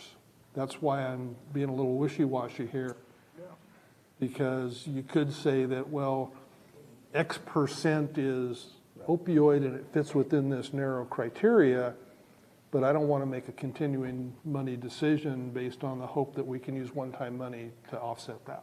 So how could that be used for the warming station then? That's not opioid either, is it? I'm simply telling you what the group said that they would like to do with it, that did not get any traction. And we have representatives in this steering group.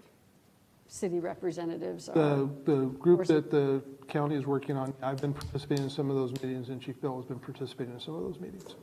Okay, yeah. But you said they're one-time money, but they're not one-time money. You just said that we were going to keep getting money from this. Yeah, it's a diminishing amount that you get over the period, so. How many years do we have that?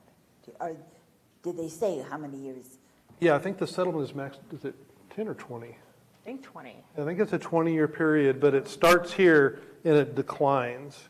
What percentage does it recline? It is different for each individual Area? city. Oh, okay, area. And so you have the distributors. The opioid settlement is multiple corporations with different types. So we get a check from Walmart Pharmacy for $3,000. We'll get a check from another drug manufacturer for $22,000.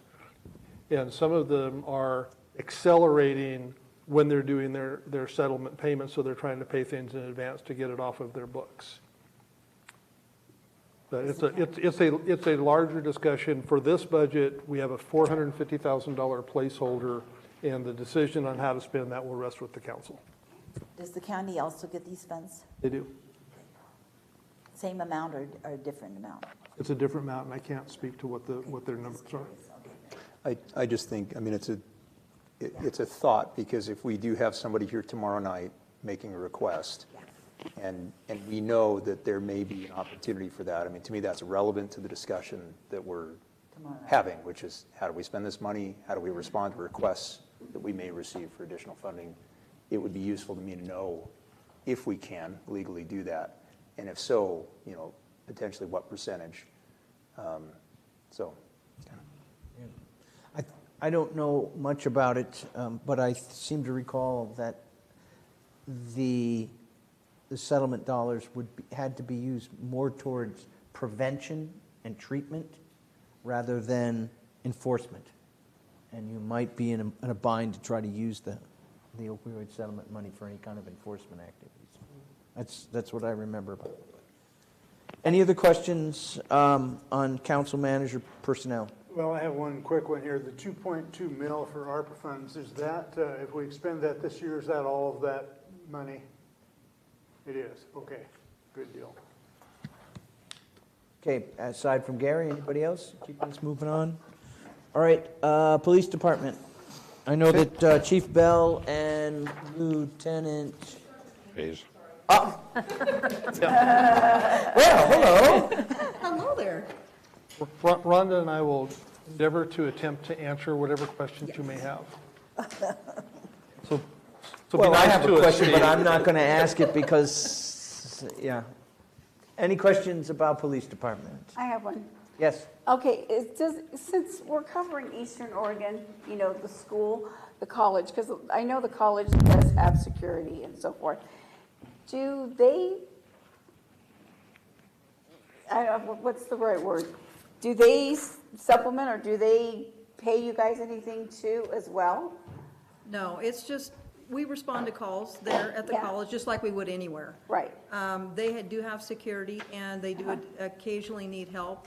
I think a majority of the calls that we take there could be trespass. We have transients that wander onto the campus, but overall, there's not a lot of police requests on the campus. I was just curious, because I didn't know that, you know, because I thought they just had their security, like other colleges do. Do you know what I mean? Yeah, So, correct. And if unless there's a something crime really that's major committed big. that needs to play, you know, it's a statute violation, then the police is gonna respond. But there's not a lot of requests for those there, so. Well, thank you. Yeah. Roughly how much of the unanticipated increase was related to unfilled staffing positions in the police department? I'm sorry, I couldn't quite hear you. So the unanticipated increase that we had, which, you know, was money that we thought we might spend but didn't, how much of that was related to unfilled staff positions in the police department? So currently, we have the 2 positions for communications that were budgeted, we have not filled yet. And so we're trying. So we have 2 open positions in dispatch and 2 patrol positions open. So that's where I think Robert mentioned the 400,000. Is it 400? Is that, okay, all right, thanks. I had a question on, in the message, the equipment improvements. It says a total of $62,575. Where are these divided up in the lines of the budget?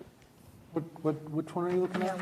So in the message at the top. 62,575? Correct. That's the cost of a police vehicle, if you're looking at the narrative. Yeah, and then where is it? That's in the equipment and improvement line. Excuse me. Second page, second line from the bottom. As part of that 72,575.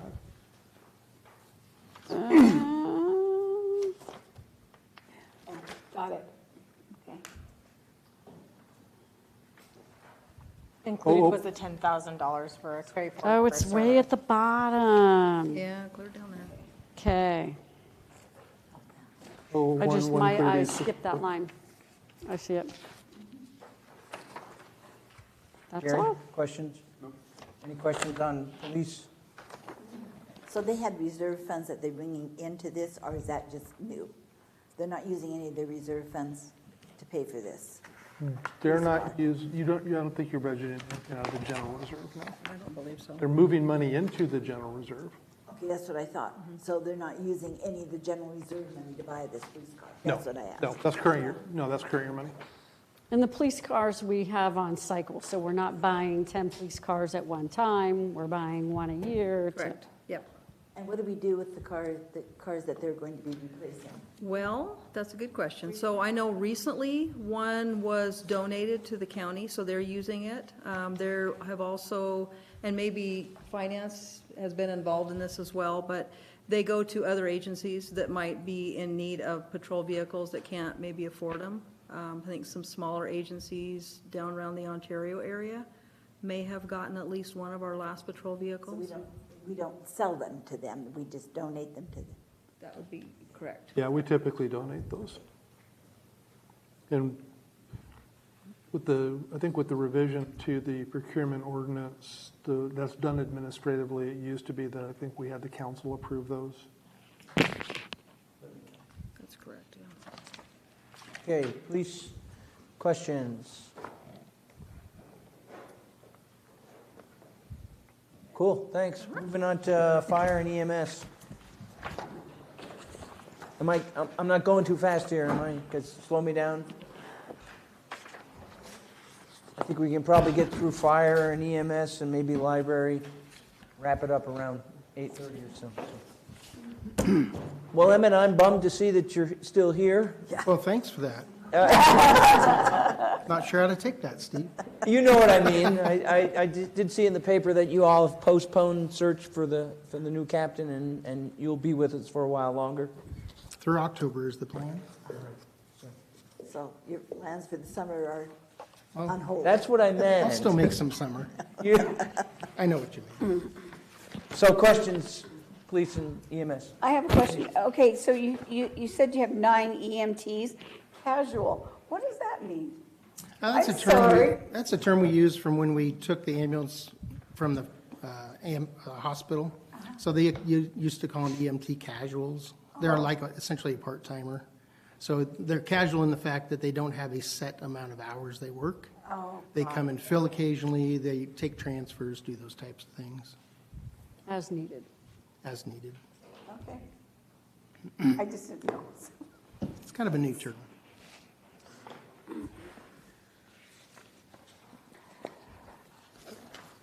Questions? Don't be nice to him because he's retiring. Yeah, you might be able to get through all 3 of these. He has a good. Good. If there are no more questions, we'll move on to library. That'd be a good stopping point to get through the. Yeah. General.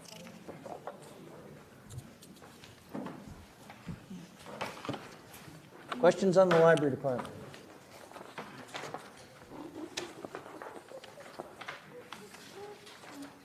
My questions were answered. Who, So, go ahead. Go ahead. The SAGE system, Yes. there's rumors that it might be cut, but then I saw that the state will backfill it. So not the SAGE system. It's a small amount of funding that the SAGE consortium receives to fund our interlibrary courier service. Okay. So it doesn't have anything to do with my budget. It's just the courier that's. Correct. That's the funding we get through the Okay. ILMLS that you're referring to. And so far has not been cut, so looking good, but we do have plans in place as a consortium to get through the year and then plan after that. So far so good. I apologize because I'm just coming, this is just coming to mind because it might be parks, I don't know. Who's responsible for the storyboard along the Riverside Walk? Do you all pick out? The story walk. Yeah, the story walk. So yeah, we have one at Riverside and at Bernie now. Okay. We have a couple volunteers that love doing that. That's Okay. part of their walk every month. We have sponsors that they can either choose the book since they're paying for it, or most of the time they have us choose it. So yeah. So it's pretty well the costs are pretty well covered then. Yeah, it's a well-oiled machine. It's great. We have sponsorships through this next year already for When I'm both of on the them. walkway, I see the kids stop and read it, so it's Yeah. a neat little resource. We love it. Any other questions on library? When it was vandalized, who repaired it? The Riverside. So community support. Yeah, we got wonderful donations from the community, and it was covered, and yeah. Are you going to be on the See My Legacy? Spread the cost, you know? We can. We do really well on our own. Stu can have it. We're really lucky enough to have, our core support group, and they're always there for us. But it's a great option. It sounds great, so. I think it's amazing you have 7 FTE running this whole thing for 50 hours a week. Thank you, yes. It's Seems like not And very having many the- people to run a library. The staff will tell you, having the 2 dedicated staff at desk now, 2 people out there the whole time, has just been wonderful. The public has loved it because we can give more time to readers advisory. We can actually take the child to the shelf and show them the books that they're looking for, the security factor. It's just been amazing. And then having the extra open hours has been great too, the evening and the extra hour on Saturday too, with the farmer's market opening. Yeah. That's really gonna be wonderful. I think I read there's some 5,300 card holders in the area. There's 13,000 people in the city of LeGrande. I know those will also include some people not in the city. Are there efforts? Are you budgeting for any kind of efforts for outreach? I mean, to me, I thought that was low. I thought, gee, I would think that a higher percentage of individuals would be library card holders in our community. But So monthly, we have stayed steady. I run some statistics, I love statistics, from July through April, and we've created 792 new cards for people, which is amazing. We've had over 65,000 people during that time visit us as well. It's typically about 5,000 a month that come in through the doors. I do really recommend to patrons that live within Elgin city limits, North Powder, Union, to utilize their libraries. Get a card there. They can use their cards here. If they do, we don't have that many non-resident card holders. We do have a couple extras, that we pay for that they like and want. But I do recommend that they, give those libraries the statistics for funding, and then they can use our library too. But no, I think we're doing really good. I think, I think we're doing really good. But So you're coming we to... do try all the time to get to the people that we haven't seen yet. And so, yeah. You're coming to a 20th anniversary? We are next year. Are you planning anything exciting, or is Of course. Okay.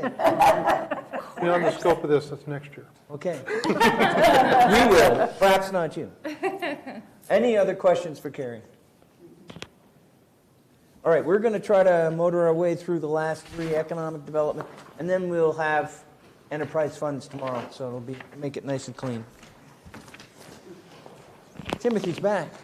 I'm back. Okay, we're going where? Questions on economic development? Economic. Now, this is just a clarification question. This is the part of work that you do outside the urban renewal district. Correct. Well, this is the citywide business recruitment development. Okay. The general economic development. Okay. Non-specific to the district. All right. Questions for Timothy? Go ahead, Gary. A couple of line items that stood out to me in terms of the increased consultants and business recruitment. I'm curious what that covers. So, a couple of things there. Business recruitment, we actually underspent last year. We typically, for business recruitment, that typically is a lot of trade shows. That's physically going out to trade shows, conferences, where our primary purpose is to identify, meet with potential leads, contacts, that are potentially recruitment. We did not attend a number of those last year. So we are looking at attending, for instance, the Oregon Manufacturing Expansion Partnership Conference. There is a Built Oregon conference in the fall. So really aligning some of those conferences with some of the small-scale manufacturing work that we've been doing. So we want to try to get to more of those. Last year we didn't do those. We actually, some of them were scheduling issues, but we're trying to get back on track with some of that. There was also some underspending last year. If you'll look, we're under budget. There was some digital asset creation that we didn't do last year. We still need to do that, so that budget carried over into next year. So that's like a Made in Grande website, again, showcasing some of the resources that are there. The consultant piece continues to be one where some of that is really more specialized, small business, education, training, really topic specific. So we are talking about some continued consulting work along the Jefferson Avenue, how that develops in terms of the business need that's been identified potentially there, but also looking at some of the emerging issues we're seeing. So we may be doing some specific small business manufacturer education components. So we just this year did our first Maker Summit. So we may be bringing in consultants or speakers to continue that on an annual basis. And then there are some emerging issues potentially around some of the emerging tariff impacts that we're seeing and how we can help businesses kind of prepare for some of that uncertainty and navigate some of the anticipated impacts that we're going to see, both in terms of cost increases, but also potentially supply chain impact. Some of those things are just specialty needs that are beyond my in-house capacity. So having consultants to address those. Sounds good, thank you. I have a question for you. How beneficial is going to these trade or small business conventions? I mean, how profitable do you have something to show that it is worth this expense or not? You know, it is always hit and miss. At some conferences, I'll make, well, and there's two things. There's conferences and trainings. Those are separate from trade shows. So that's listed as a separate line item under conference and training. That's where I have to go to get my certification to really be trained on what's latest, greatest in terms of practice, so that we're basically keeping up with industry trends in terms of how we're operating local economic development. That's a separate line item. I think those are very valuable because the industry is changing, and keeping up to date on best practices is really critical. The trade shows are kind of hit and miss. But again, that's part of the reason some of those we didn't go to last year. If we saw a trade show that just didn't look like it was going to generate a lead, a lot of it is how hard we work that trade show. Do we make the contacts? And we may follow up with the business for 6 months and it not pan out. So it's we definitely lose if we're not present. So being present does have value. Can I say we've generated 7 leads that have landed here as a result? No. How many can you say that we did? Do you know? You know, we are working with a couple of leads that were generated through those conferences. But more often what we'll see is we'll be at a conference or a trade show. We'll make a contact with somebody else who was there. There'll be movement. Somebody will be 6 months later say, we might be looking at a space, and then we would engage. So, and some of those are generally long-term leads. Again, we may work with them for 6 months or a year before they determine whether we're the right location for them or not. Okay, thank you.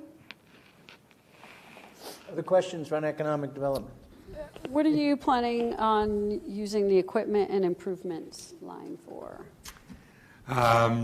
We do have some minor office equipment that we need to look at.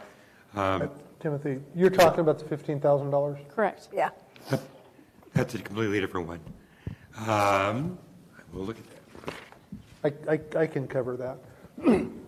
That's the line where we put $15,000, so if there is something that comes up, we can act on it. A good example that we did a few years ago was the fencing down by the old tech building along the SAC Annex parking lot. We used these urban renewal dollars to do that. We could also have some street furniture within the downtown corridor that needs to be replaced, so we would expense it out of that.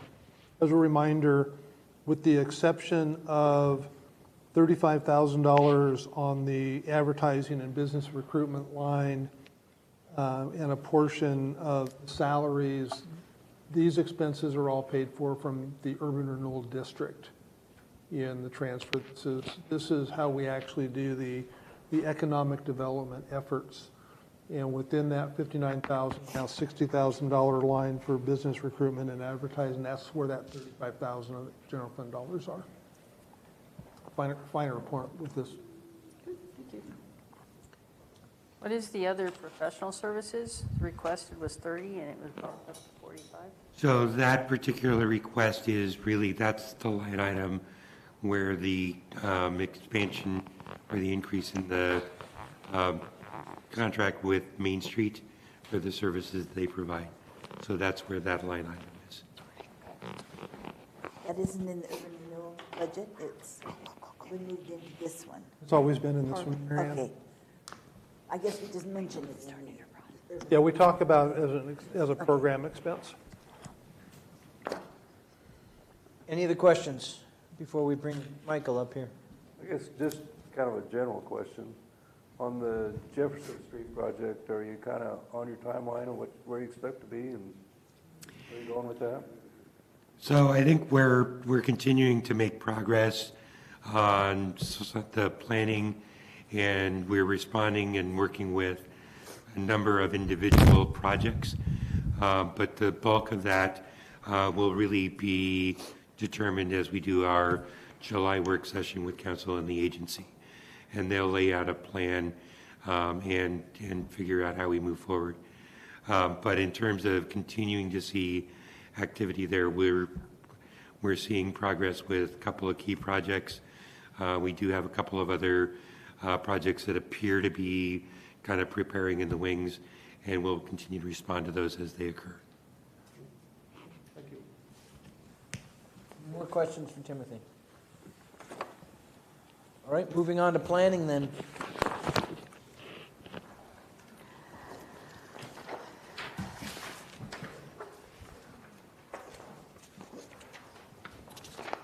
Hey, good evening.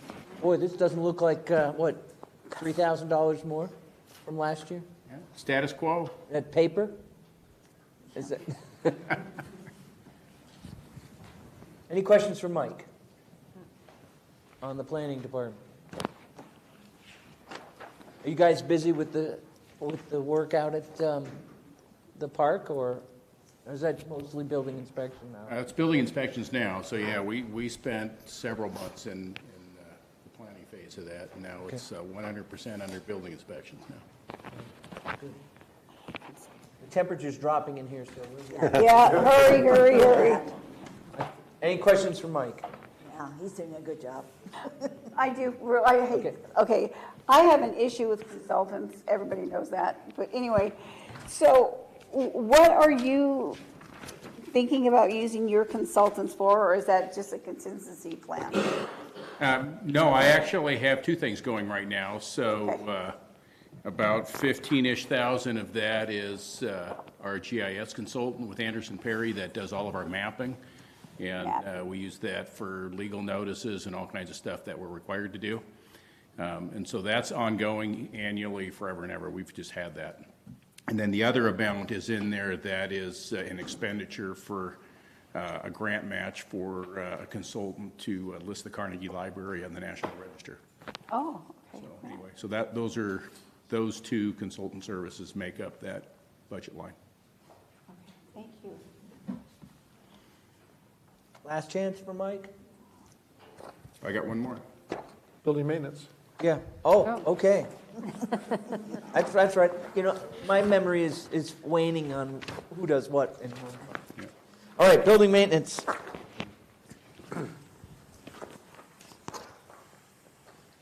This isn't much change either, so it's pretty clean from last year. Any questions on building maintenance? This gentleman cleans the library and the city. Is that At correct? the City Hall Library, so it's the janitorial, all of the grounds maintenance, working with contractors to, do things that licensed folks have to do, and coordinating all of that and It doesn't managing. do Max Square. Does not do Max Square, that's the parks. That's what I thought. Okay. Questions?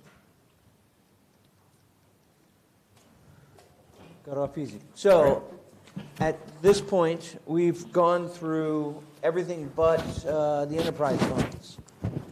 I think it's just a nice, clean place to wrap it up for the evening.